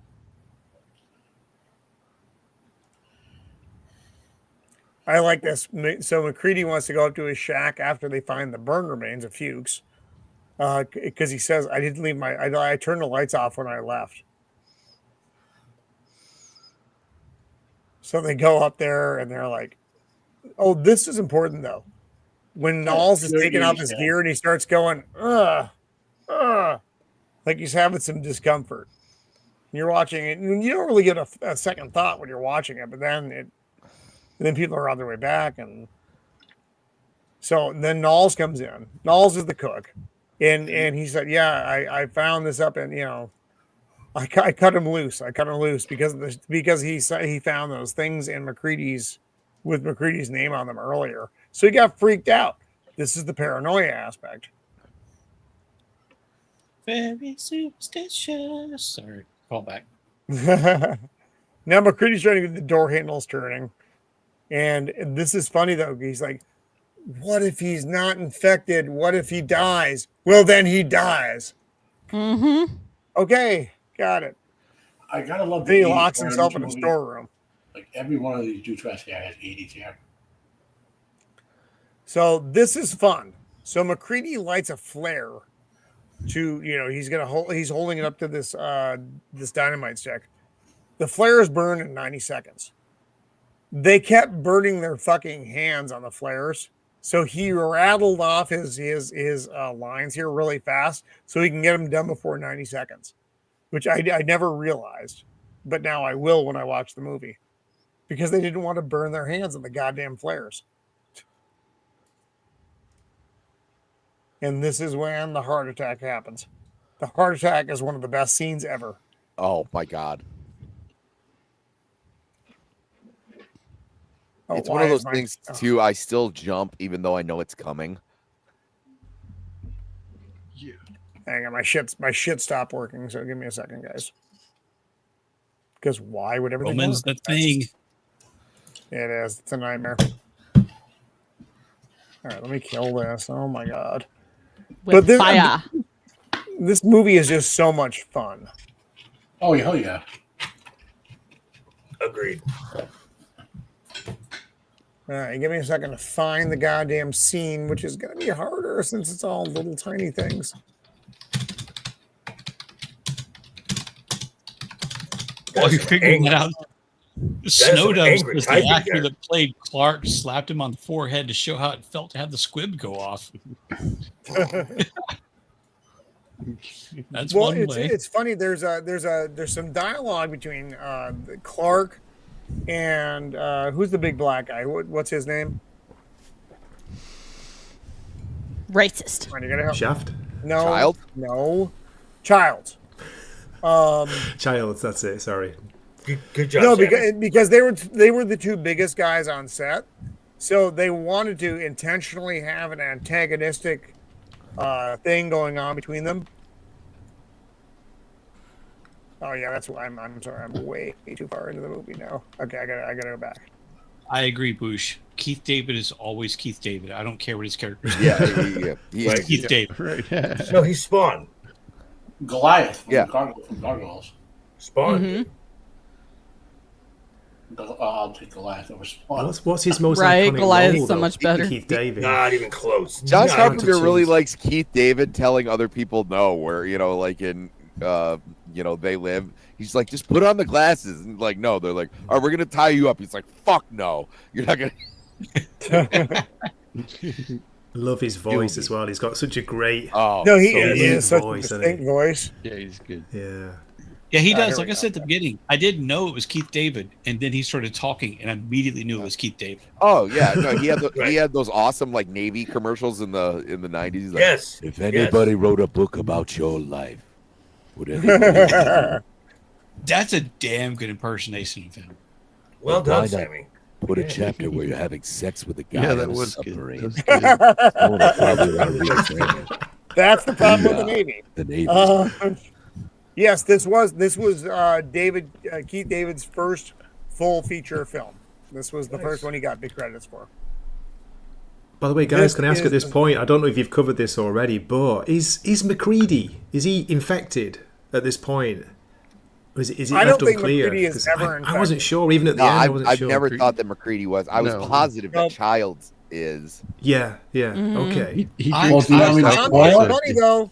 You so wanna the know? comic Like book alcohol. series that follows this, the Well, comic book Snowdubs. series, neither of them is infected, Yeah, that's which true. I thought was pretty incredible. I have gotten Right. into drunken like screaming matches with my friends over the. Classic. He's like, "Oh no, Childs' jacket is different at the end of the movie." Here it You're like, goes. Here it "Okay." goes. Though. This is the part. Though, Oh, where he my does the God. fucking Red thing. stick. Here we go. Incredible. Red Gosh. Snowdub at is that. saying that this guy on the table is the very first guy infected. Yes, he out was of the first anybody. infected. Okay. Right. Yeah. Yeah. I don't know Oh. if there's any like music fans out Yeah, there, I but he love looks this. like Dean Ween right now. The doctor Oh. here, when he gets his hands bit off, Oh Jesus. they switch it to a guy who's a double amputee, Yes. Yes. and the because of actor all was the a blood, and they have like a rubber mask on the guy's face that looks like the doctor, but you're paying attention to all the blood and stuff, so you don't notice that it's a mask. Yeah, Look at see this, this though. grosses me out every time. Like I love it. no, it's awesome, explosion. but like I'm not eating dinner to this. Like it's not, Roman. not happening. Dina. This is a great Joker. bit right here because it shows us that this is not one whole creature. It's like basically every single cell is out for its own self. So that we see that here where the head splits off and goes off to try to survive where everything else dies. Yeah. This Great scene scene. was so toxic to the crew because they filled the body with like every kind of fucking thing known to man to get these cool effects to make it pop and be disgusting. But while it was burning, it created like this toxic cloud. That green Oh, colour you then, meant didn't It was toxic, it? just like literally amazing. toxic. The head just Jesus. Look at that slides green, off all the those shades table. of green. Also, It's Amazing. so fucking good. the stuff they used on the inside of it was super flammable, and when they wanted to backlight it with some more fire for some of the shots, they accidentally burned the whole head up, and it had taken a month to make it, so it was gone. Whoops. Yeah. And then we're gonna get to the scene that might be responsible for Sammy's arachnophobia. You know, he shoots a tongue out like a tentacle. The worst part of this scene is it's not the I love legs this part. out and whatever. It's the sound of the You legs gotta coming out. Yes. Clackety clackety clack. He's brilliant. Yeah. No thanks. Those eye things are kind of funny though. God. The iPods. Yeah, actually, it would have been freakier without the eye stalks. Yeah, I think so. Wait, Adam, you've never seen Gray on camera before? What? Really? Adam, fake fan. All right. Big fan. First time. Well, I've got my mask on at the moment. You've never seen the real Grey, have you? No one wants to see the real Gray. We're looking at Gray's hideous I owning got mask away right with it. Oh, It wasn't meddling kids. Again, another thing too. I know I've said this on other shows. If I saw this, I would immediately walk into the corner and just start rocking back and forth because my mind was broken. I would turn into a little shot, whiny bitch. Oh yeah. I'm done at this point. I'm just nope. The solution is right here. The amount of fire scenes in this movie. How do they keep control of the fire? It's amazing. As the resident this scene where Clark. Mando, how do you rate these fire scenes? Yeah, There's a lot of I fire. love them. It made me so happy, and I wanted to roast a marshmallow. Besides the spider thing freaks me the heck out. But other than that, if anything deserves to die by fire, that's it. Right? Yeah. Exactly. If anything deserves that merits using a flamethrower indoors, that's it. Yeah, exactly. There you go. Yeah. True. That's why I couldn't live in Australia. Oh, this is the best. No, you would go to jail. You would just be in jail. Yeah. So Look how tied up he is there. How many ropes? McCready devises the burned wire theory, where if you get a blood sample, it's what we saw play. It just is playing off what we saw earlier. Yeah. So it's great storytelling because that's what. Yeah, it's like part of the body tried to escape. McCready was the one who saw it, and then toasted that and realized, hey, it's not one entity; it's every little bit is trying to survive. So he comes up with this great test, and I mean, it's methodical and it works out. Then we get to this one in the movie. This series of scenes here is to me it's my favorite part of the movie. It's iconic. Right. By the way, I've also considered with my luck, I'm totally the dude who's tied up next to this thing, right? Where, the worst place to be. And then the blood blows up. His fantasies out on stream. That blood sample test is right out of the book, by the way. Yeah. Is it really? Is it? Yes, Wow. it is. And when was that book written? Like 1948. Wow. Okay. That's really. I was waiting for somebody to switch stealthily switch a blood sample like on Star Trek. Shout out to Jacob Shannon. Yeah. Oh yeah. Right. Yep. Which shot. they Look at totally that. took that scene in that show from this. Yep. And the book. Yep. Yeah. It's great. This stuff is great. I love this whole scene so much. Like in the book, this is a mass execution scene. They kill like a dozen people, as they reveal them. Oh wow! They kill a dozen people. Who goes there? Yeah. Yeah. Who goes? They're not people anymore. They're modules They're of things. thing. Yeah. Wait, Even so if they don't know book, it. they're all tied up and they just start shooting them in the head or something? Basically, McCready restrains them all and comes up with his test. After a couple people were murdered or whatever. I'm trying to remember the sequence of this. So he does the test, and I think they're all restrained in some way. And as everyone is tested, if you fail, they just kill you right away. Okay. Yeah, there's no talk, there's no discussion. So they go back out to the thing where the dock was, and he's now gone. And they go down. He's got this whole thing tunneled out. He's building a ship down there. Yeah, I It's was kind of like, what the like, fuck? He's using the helicopter parts to build a ship, and I'm like, yeah, that ain't happening.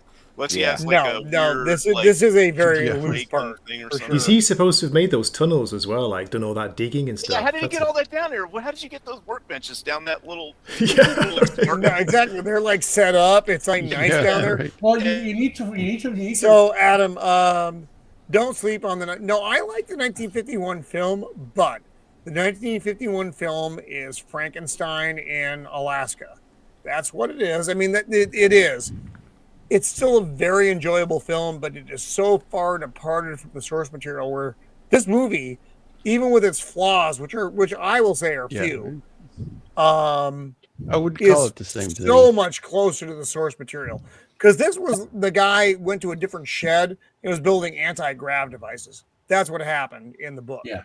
He was building anti-grav so he can get off Antarctica because he wants to get the fuck out of there where people are. He can't spread him, the alien stuff down there. And they worry he's going to get, into an albatross or a different bird or stuff. That's what happens in the book. Here they built a ship.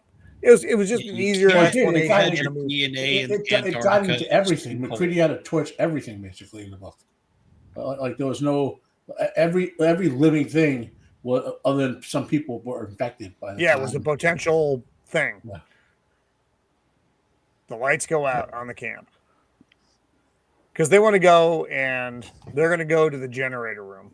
So they're blowing up everything right now because they know they're like, yeah, we're not getting out of here alive. They know they're not getting out of here alive. I really appreciate what they did actually filming in actual cold. So you not only see breath, but you see ice in people's beards. It really sells it.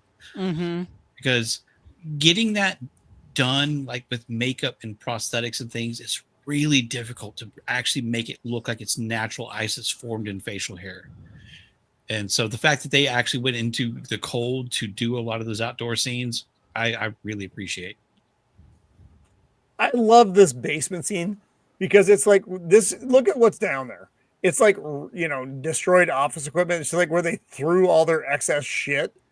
And Shieldwall probably knows what I'm talking about. Every base has a version of this. For them, it was just kind of this fucking sub basement. If this would have been another base, this would have been some other unit's place that they dumped it all off at. And then exactly, Roman would have came in and been like, "What the fuck is all this what shit? The fuck Where did is it come this from?" Shit? Yeah, because you have to account for it all, right? So, yeah. Oh my god! And then Blair comes up with the hand, and this scene was fucking creepy as fuck. He just puts his hand in his face. And just starts absorbing into it. Oh, like Brian Yuzna's Society. Fucking horrible. And then McCready's like, "Hey, what's going on back there?" And no, nobody's answering him. He's like, "Okay, got it." And then the floor all blows up. There was like one weak moment in the movie, and this is it for me because this was like the claymation scene, but it only lasts for a couple seconds. Where this big thing bursts through the floor, then they go back to the real thing again. But it was kind of weird for me. I don't know why they did that exactly because they didn't really need to. They could have figured out something else to do that effect. They had like a claymation effect for 15 seconds, then went back to a practical effect. I was like, that's kind of weird. I don't know why you guys did that because the big practical effect looks good. I thought the claymation effect was like a lot more of it had been shot, but they only used that little piece. Thank God. Like it. He kind of thought it looked like crap. No, it looked terrible. Like I said, it's like the weakest part of the movie, and it only lasts for like, thank God, just a few seconds. But then McCready's like, "Yeah, fuck you too," and he throws the dynamite, but everything's already set, so all the shit starts blowing up. And he goes back to the semi-structure. Then Childs wanders in. This is one of the best exchanges at the end of a movie, though, because they don't really know. And McCready's like, "Well, I guess if either one of us is in something else, we're not in much shape to do anything about it." And Childs says, "Well, what do we do?" And McCready's just like, "Well, why don't we sit here for a while and see what happens?" And that's it. And then you go back to the beginning. That down up. So what are the theories on either which one of them is the thing or is neither of them the thing? Okay, so in the comic book, which was the follow-up to the thing, neither of them are the thing. There's just there's still infection down there. That's the comic book. But the problem is there are other variations of this out of there. In the video game, an American Special Forces team is sent in. That's who you play to clean up.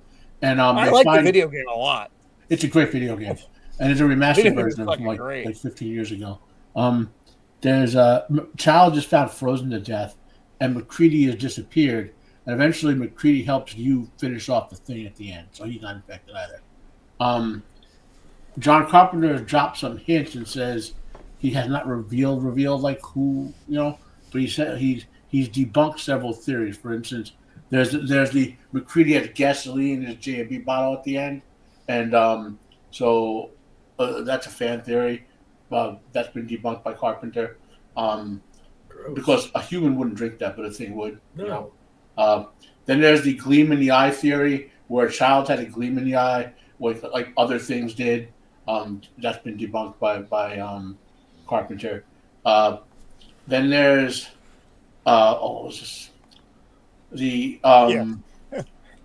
they're both things but don't know it theory, which could be, but I still lean towards McCready nor Childs was the thing. Well, I agree with you. I like the video game because I love the video game, where unfortunately Childs dies, they freeze to death, and McCready somehow survives. In the comic book, he doesn't though. He survives in the comic book. I love the video game. I've seen the video. I've seen the comic book. It's good. So then the video game, like if that's the beginning is Child's frozen to death, the thing wouldn't have let him freeze to death, right? That's the open-ended. Okay, so he for sure wasn't it. Now the only question is McCree. Yeah, Bush is saying there's a theory that if you watch the end scene, McCready's breathing and he's got the frost coming out of his mouth, but Childs never does. So people are saying that is a giveaway that he's the thing. No, but if he was an exact replica of Childs, he would. Yeah. So that's just, I think that's an editing error more than anything else. I think the cameras didn't pick it up. Someone's pointed that out. Because if he's pretending, remember the Knowles thing had a heart attack because it was an exact replica of Knowles. It didn't, or not Knowles, Norris. It didn't want to have a heart attack, but it replicated his physiology. So it had a heart attack. It just didn't know what it was doing. It was just like, I'm going to replicate this being. God help the thing that tries to replicate Roman in his liver. another thing I read is that in the 2011 movie, it states that when it takes you over, like if you have fillings in your teeth, no. Fuck that so movie. When Childs that movie so hard. Childs has an earring in, right? So if it replicated him, it wouldn't have the earring. Well, that's actually in this movie. Right. You can see a character with who wears an earring who doesn't have it turn out to be a thing. Not fucking funny, Boosh. Boosh, what you like? It's a little bit funny. I love all the theories, but I'm with Beard. It's like the open-endedness of it makes it, makes it even more iconic. It gets you talking. It leaves it up to you.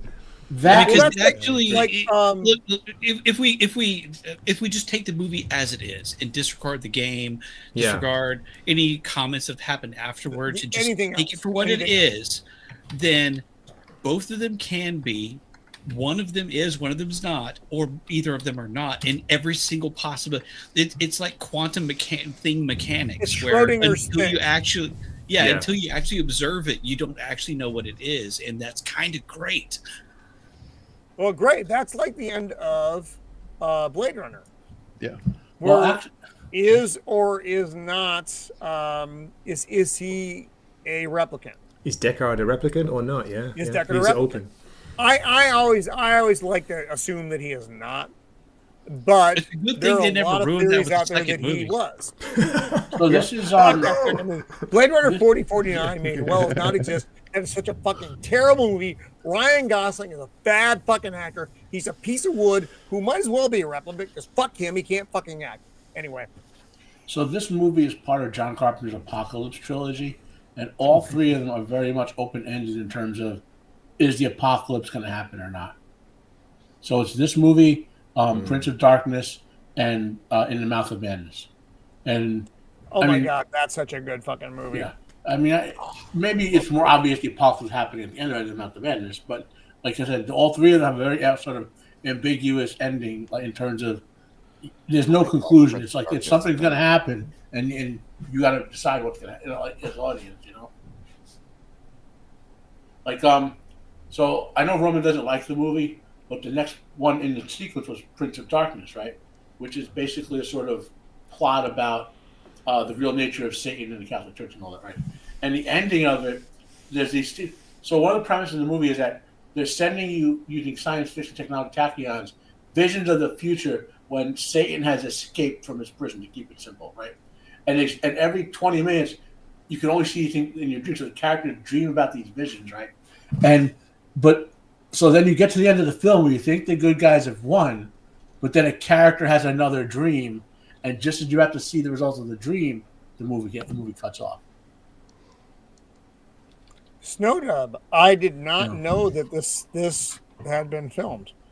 Yeah. Like the ending. I'm Actually, glad. I think the ending is perfect because it does leave it ambiguous. Yeah. And we're talking about it right now because the ending was ambiguous. They filmed like 4 or 5 different endings. Some of them they didn't even film. They were just concepts that they wrote. And let me just toss this out there. I'm talking about the ending of a movie that I think is kind of like pretty good. I mean, I've always heard that it's this bar. Like it's one of the problems of having the hype for so many years, where people say something so amazing, then you get into it. Sometimes it just doesn't meet what everybody has been saying. So I'm not saying that the movie is a bad movie. I'm just thinking I need to go back. I need to revisit it. I need to take some time and then go back to it. But I mean, even then, I don't have the love for this movie that a lot of people do. And I'm still sitting here talking about the end of this movie. Like, what is it? Is it anything? Does it matter? Does it matter everything? Who knows? Who cares? It's so good. No, I like to think that neither were infected and they were both that's just the way staring I at like each other. to think it. But I paranoid. like to think that we don't know. I did a book review of Who Goes There, the novella. I fucking love Who Goes There. That novella is amazing. Yeah, and if you ever go read it. In the novella, there's like I think there's birds that fly overhead and they shoot all the birds because they're probably infected. They were worried about anything getting off the island. Yeah, there's no and the thing in the novella, it's telepathic, so it could read minds and stuff. Yeah, it could totally absorb your thoughts. Yeah, it can remote control all its imitations, as they call them, and stuff. And I love the novella, and I love all 3 adaptations of it equally. So that was written in 1938. Yeah. Holy crap! Yeah, it was incredible. What he did ahead of his time. And that's why they couldn't do it in 1951. It was published originally in Astounding Science Fiction, which is one of the legendary science place to read science fiction short stories like Asimov and whatever. The guy who wrote it, John W. Campbell or John E. Campbell? John P. Campbell. Yeah, he's a legendary editor and writer for science fiction. For decades. He's known for this, obviously. But he's written other stuff, and how to put it. And then obviously we had the 1951, which was more of the scientific adventure take, like the story was. It was a fun movie, but it was very much a movie of its time, and it really had let's call it 2% to do with the actual novella, with the source material. It was a general and the rest of it was Frankenstein and the Antarctic. Because they couldn't do it. They just couldn't do it. It's saying Horror Express here. I should Horror check Express. out. Oh, Horror Express is fucking good. Yeah. That's a good movie. It's also not very similar. Well, but it's a really fun movie. But they didn't but the cast looks awesome. Yeah, the cast is amazing. So, Jacob, shout out to X-Files on this. X-Files season 1, episode 8 was a direct homage to the thing. And that's one, where they're up on the ice and they got the worm boring into their fucking brains and taking over their bodies. That's a great episode. We talked about that, and that was so much fun.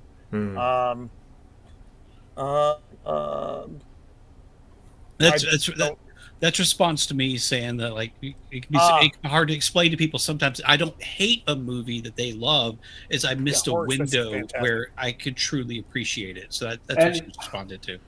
I should mention, I love 1950s science fiction, American science fiction, more than most any other science fiction out there. Okay, which The Thing is very much an example of. So it's more the movie than the adaptation. All the great, like Them, we did Them on this channel. You know, oh my god, that was such Yeah, a it was fun, awesome. fun That's review. a I fun love that movie. one. Yeah, so many of my I favorites. missed that one.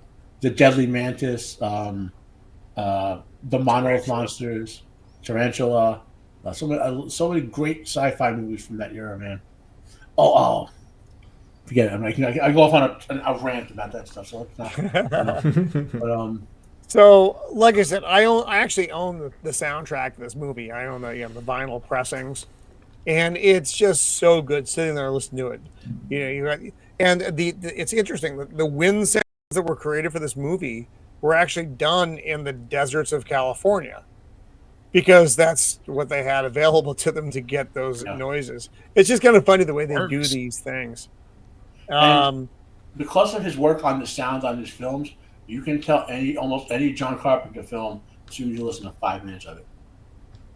That's true. This soundtrack was different though because of Enrico Morricone's soundtrack, but John Carpenter did have his input. That Dunham, Dunham. The immersion sounds. Yeah. That is John Carpenter at the beginning of the movie. The sound effect.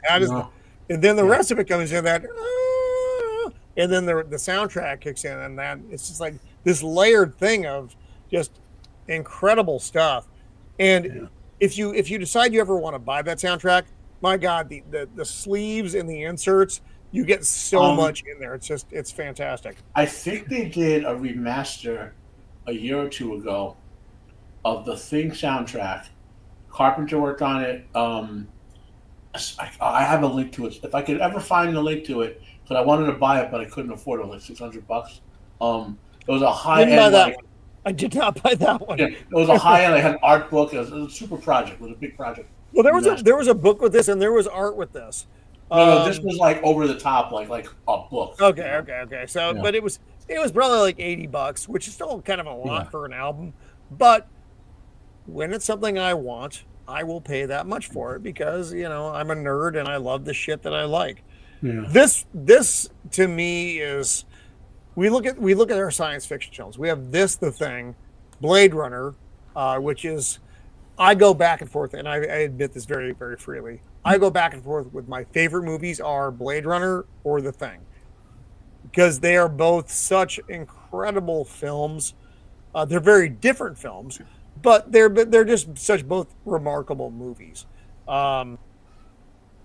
From 1982. 1982 was like one of the best eras, except for fucking E.T. Fuck E.T. Fuck that little E.T., Tootsie, An Officer and a Gentleman, First Blood, Rocky 3, Porky's, Star Trek 2, Wrath of Khan, 48 Hours, Poltergeist, and The Best Little Whorehouse in Texas. There you go. Oh my God! See, that was a top 10 in North America. That's a lot to absorb. That's a good year for movies. That's a good list, isn't it? Think about it. Think about how many movies you get a year now. How many good movies in 1 year do you get now? 3, maybe. 2. If you're lucky. 3. But that was Ray. You just read off like 15 fucking movies, man. And some of those are like big fucking. They're like giant movies. They're not even like it was good. But they're like giant films. Jacob. Yes. Jacob. Yeah, like in '87 when RoboCop and Predator were in the theater at the same time. I was like, what happened? Dude, Matt, what's the name of the book that this is based off of? It will come. You'll see it published Who Goes There by John Campbell. Who Goes There? Okay. There'll be 6 or 7 other novellas in it. Some of which all good. Okay. Cool. If you find my review, you can also do the audio on YouTube for free of that one. Yep, I've read the book and I've listened to the audio, and they're both very good. So that's what I'm listening to at work tomorrow. We're ranting on 1982 a little bit. The Dark Crystal, Conan the Barbarian, the Beastmaster, The Last Unicorn, Tron, Sword and the Sorcerer. For fantasy movies. Did Dragon Slayer come out that year? Yeah. Dragon Slayer was fucking Dragon Slayer, man. The Secret of Nim. Unicorn song stuck in my head. Thank you. The Secret of Nim. oh god, off the top of my head, Mega Force, which is a really fun action movie. What the hell? Cat People, the remake of Cat People. We could do a whole year. We could do a whole year's worth of shows one of the most infamous on movies of all 1982. time, Mazes and Monsters, came out that year. Oh my God, that's the Tom one Hanks. where they were trying to say that like D&D was like driving kids insane. Yes. I was just reading about that the other day. No way. That movie literally terrible. almost led to me having exorcism done on me. Tom Hanks is terrible in it as well. It's one of his earliest Everyone movies. is terrible in that, Gray. It's a terrible It's There's awful. another. I will be remiss not to mention this. It's actually my little brother's favorite movie. He watches every day, literally. It's called The Flight of Dragons. It's an adaptation of Gordon R. Dixon's The Dragon and the George, which is one of the better open-ended fantasy Is that series. the animated one? It's an animated film. Yeah, I've Yep. seen that. It's pretty Yeah. good. So if you want to, there's so much great stuff that like, man, I just did Creep Show come out that year? Or was it 1983? The Mexican god Life Force. dinosaur We did movie. Life Force a few weeks back. There, Yeah, my we friend. did. Yeah, That's Ron a Kilmer. That's Matilda great. May. horrible movie. Q. Yeah. Q came out Matt, there. Kevin Coato. Matt, I kind of think you just need to like start a series where you like spend 60 seconds saying, this year at this point of like in spring, these are things you should watch, and then end it just like, and then people should just go watch them. I totally forgot, Matt. How does this movie connect to Naruto? Dear God. God damn it! Naruto? Here Someone say comes- Naruto? Yeah, Naruto. Oh, I don't he's gotta know. think about it.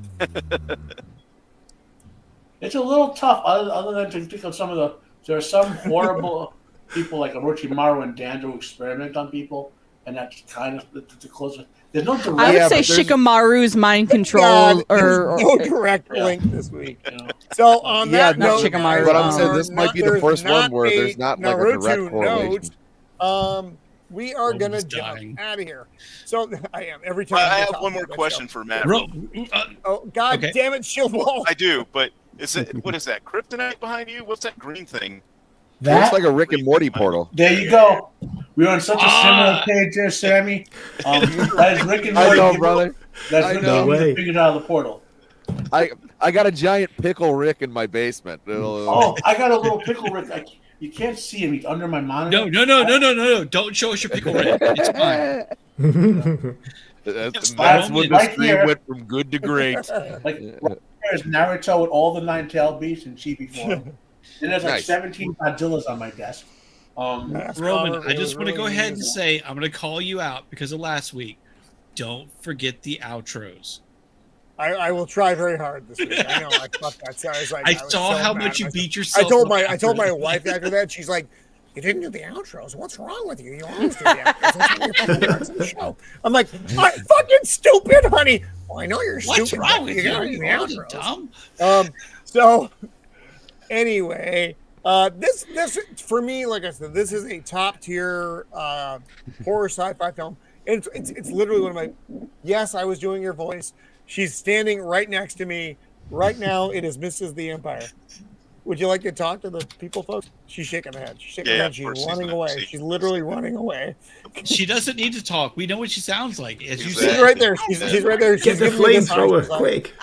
tell her that I'm just waving. She doesn't have to say anything. I was just No, waving. I hear the door's closing right now.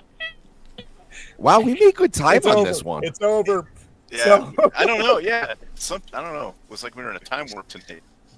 I don't, Jacob, thank you for the this slides at the this- beginning. You made me laugh so much. Oh Thank you my so God, much. Jacob's slides Oh, are the yes. best stuff ever. So much I fun. love the opening to every show. I forget they're coming. They always catch You're me by welcome. surprise. I'm like, and I'm always so happy they're there Amazing. because they're always so good. Jacob just does such good work.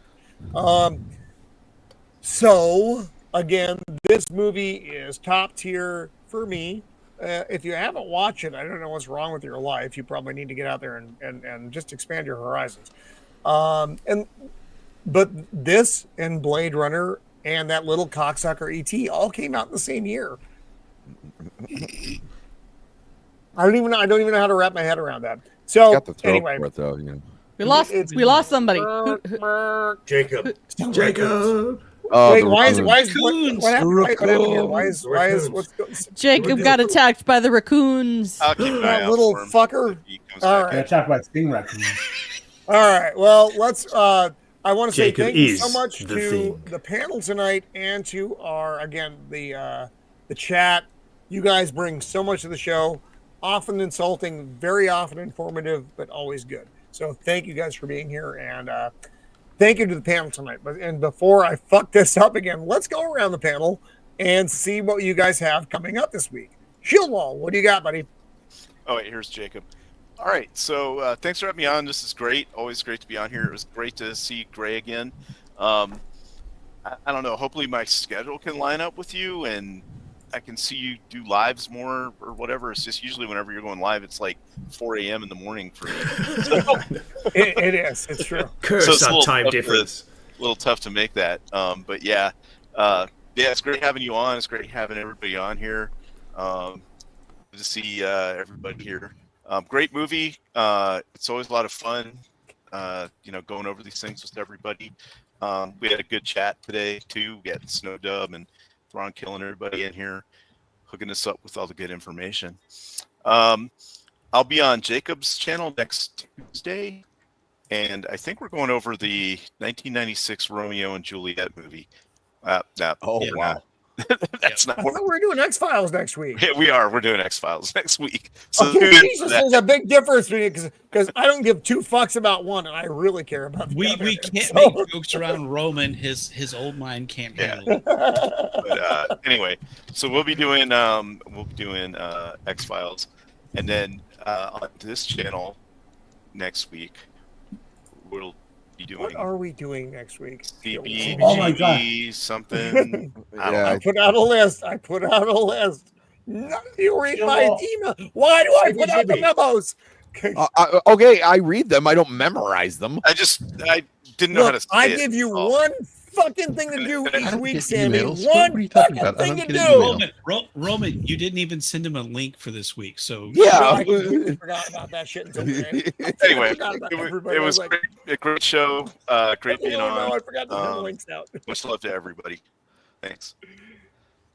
Oh my God, Joker, what do you got coming up, buddy? Well, obviously, next week, Wednesday night is overbooked. Thanks again to Jacob for the merchandise there. We have a link in the chat right there to my merchandise store, which you can get Joker voice. You can get Wednesday night is overbooked merchandise and also original Joker voice merch as well. Coffee mugs, mouse pads, hoodies, t-shirts, and again, it goes to a great cause. Me. Joker is Right a great on. cause. Fight back against the bat. True. Sir Beard, what do you have coming up, my friend? Oh, let's see. Aside from being sexy. Well, I mean, I can't help that. Just ask one Ah! specific. She knows what's up. All right. So after the weekend is making our return. Currently, it's about every other week we're doing something. We're still ramping up into that. R2 is still on the mend from his health issues. It was not a small thing that he had to go through, and his body is still fighting back to get back to normal. He's making a lot of good recovery, so we're looking forward to what we have coming on after the weekend. Tuesdays over with Jacob on his channel, and Thursdays here. Things are changing for me, and I'm hoping to get back into a little bit more of a routine where I can do some gaming on my stream. So anybody who's subscribed over there, thank you for being patient. I know I haven't been doing anything, but stay tuned. Something will happen eventually. Right on. And remember, everybody's info is in the data for this show. So go check out. You can open up the show. All that shit's there. Everybody's links are there. Go to them. Go sign up. It's fun. It's a fun time. That's why we do the stuff. I've been saving you for last because you're the cutest. Jacob Ironside, what do you have coming up, my friend? Yes, sir. So yeah, Tuesday night we'll be going over X-Files, season 2, episodes 7 and 8, and then Wednesday Wednesday night, I'm bringing my show All in the Mix back, and we'll be going over They Live. Nice. Ooh, John Carpenter. Mother Dick, nice one, Jacob. That's a great one. Somebody clip that, please. I was hitting the wrong button on my chair. Mando, what do you have coming up there, my little fire friend?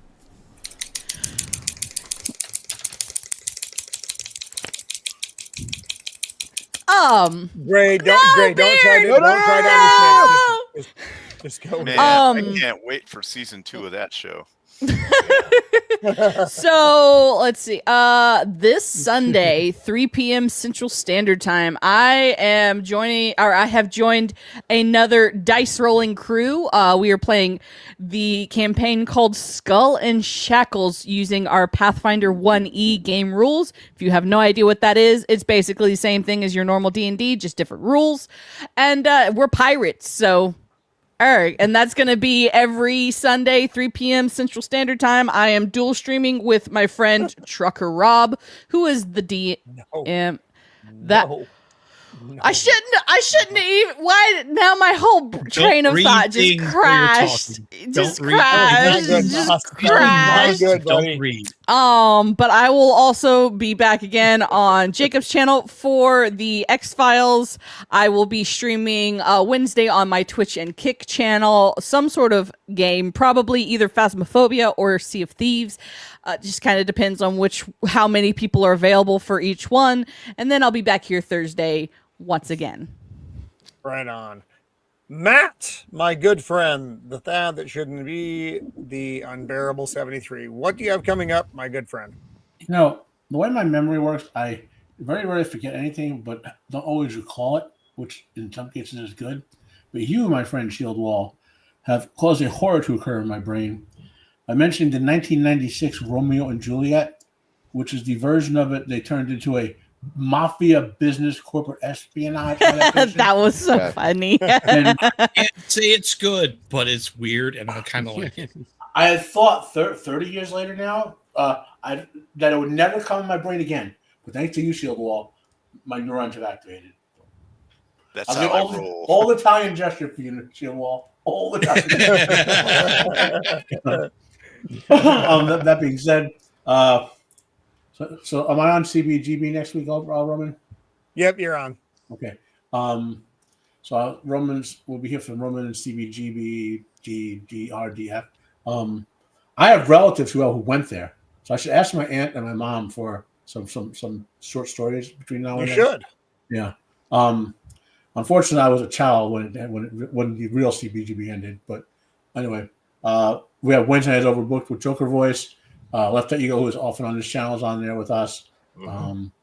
We're leading into WrestleMania over the next couple of weeks, so I will restart my own Friday show. I'm doing a Gentle Pin right now, so I don't know if I'll do it this week. But if not this week, then in the next 2 weeks. So that's Friday afternoon, 1 hour live stream. On the questioners, we're killing our souls by reviewing Wheel of Crime, which is, if you didn't think it could get any worse than seasons 1 or 2. I'm frankly amazed. I'm amazed. You know, but you should be shocked. It did produce the greatest moment in woke bad fantasy adaptation history when Moraine accuses Rand, the main character, of domestic violence. What? In a show where there are shadow friends, oh my god, all sorts of evil warrior groups, other Fuck stuff. That show so much. He bruises on the Green's throat and goes, the first thing that comes to mind is any of those evil monsters or whatever. Is your boyfriend Rand abusing you? Anyway, why are these shows on Amazon failing so badly? Dear God, give me cancer now. And I will share in either the chat or the link. Man. You mentioned The Last of Us. I found an article where we are promised.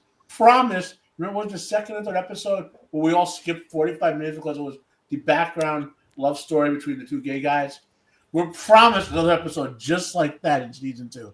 I will find your article and link it to you guys. Hooray! No, no, no. You I know, can't do that. We're not reviewing the entire series again. We're not doing series anymore. Right? We're not ever doing series again. So, But no, but we have to do The Last of Us season 2.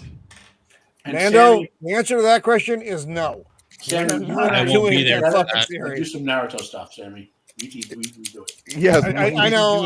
I would much rather do that. The world has Last- changed. The world has changed, and I don't have the time or energy to do. Flash has some series very anymore. good advice. But Vex was, but I'm watching that shit. but Vex, The Scissor Family! but Vex. I know that's how it brought us together. I know.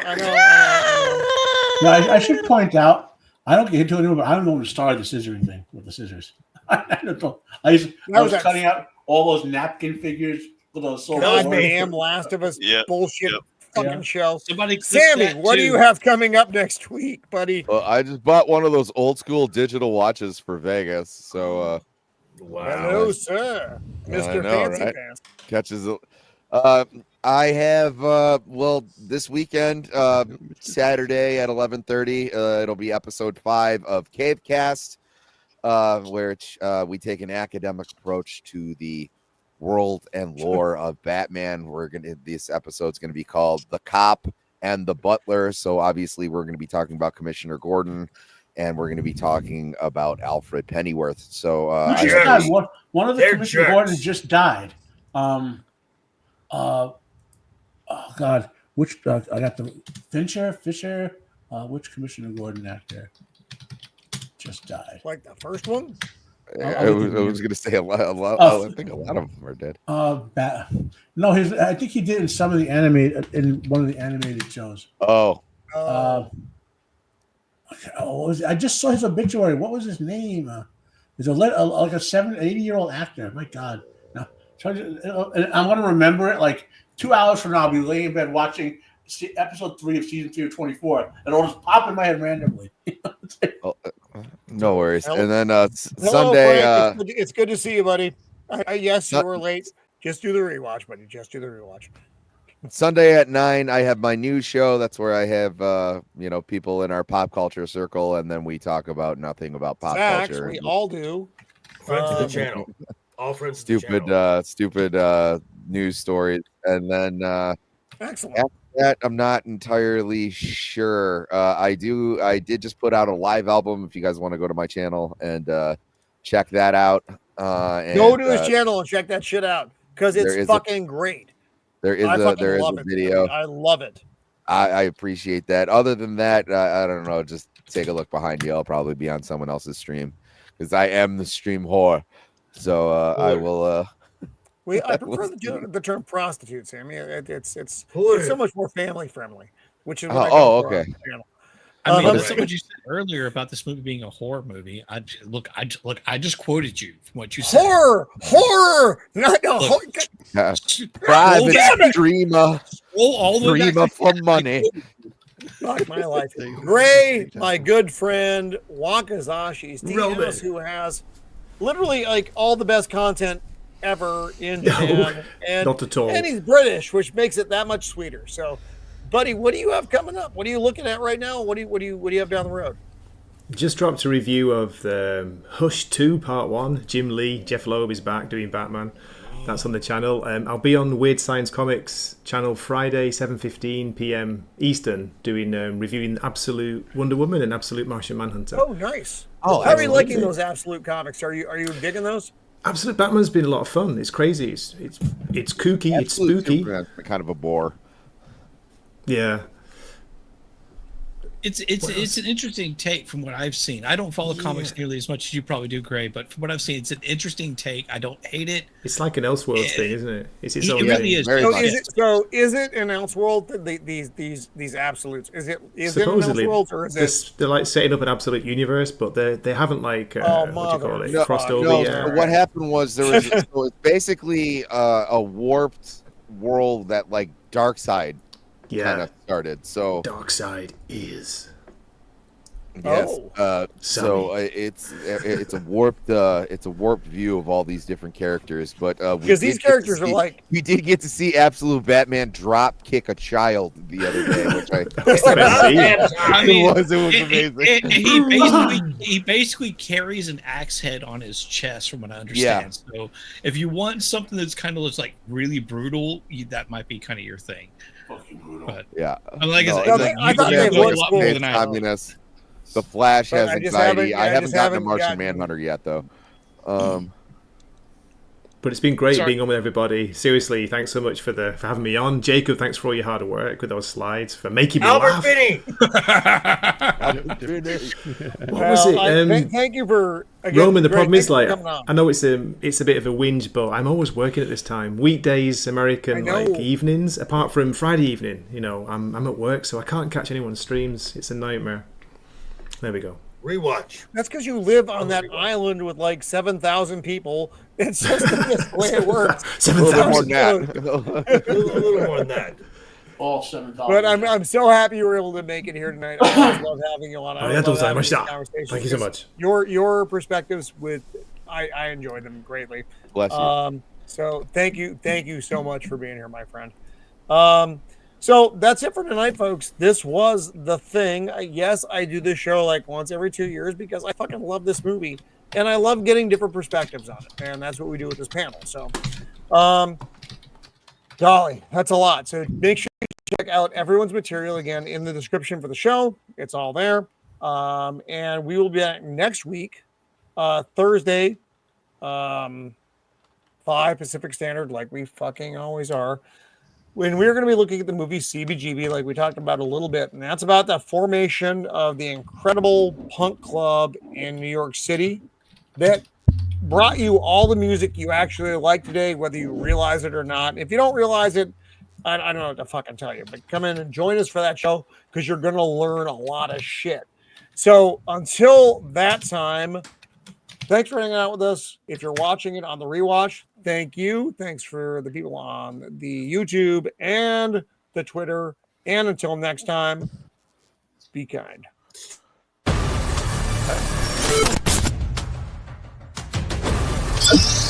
Thank you.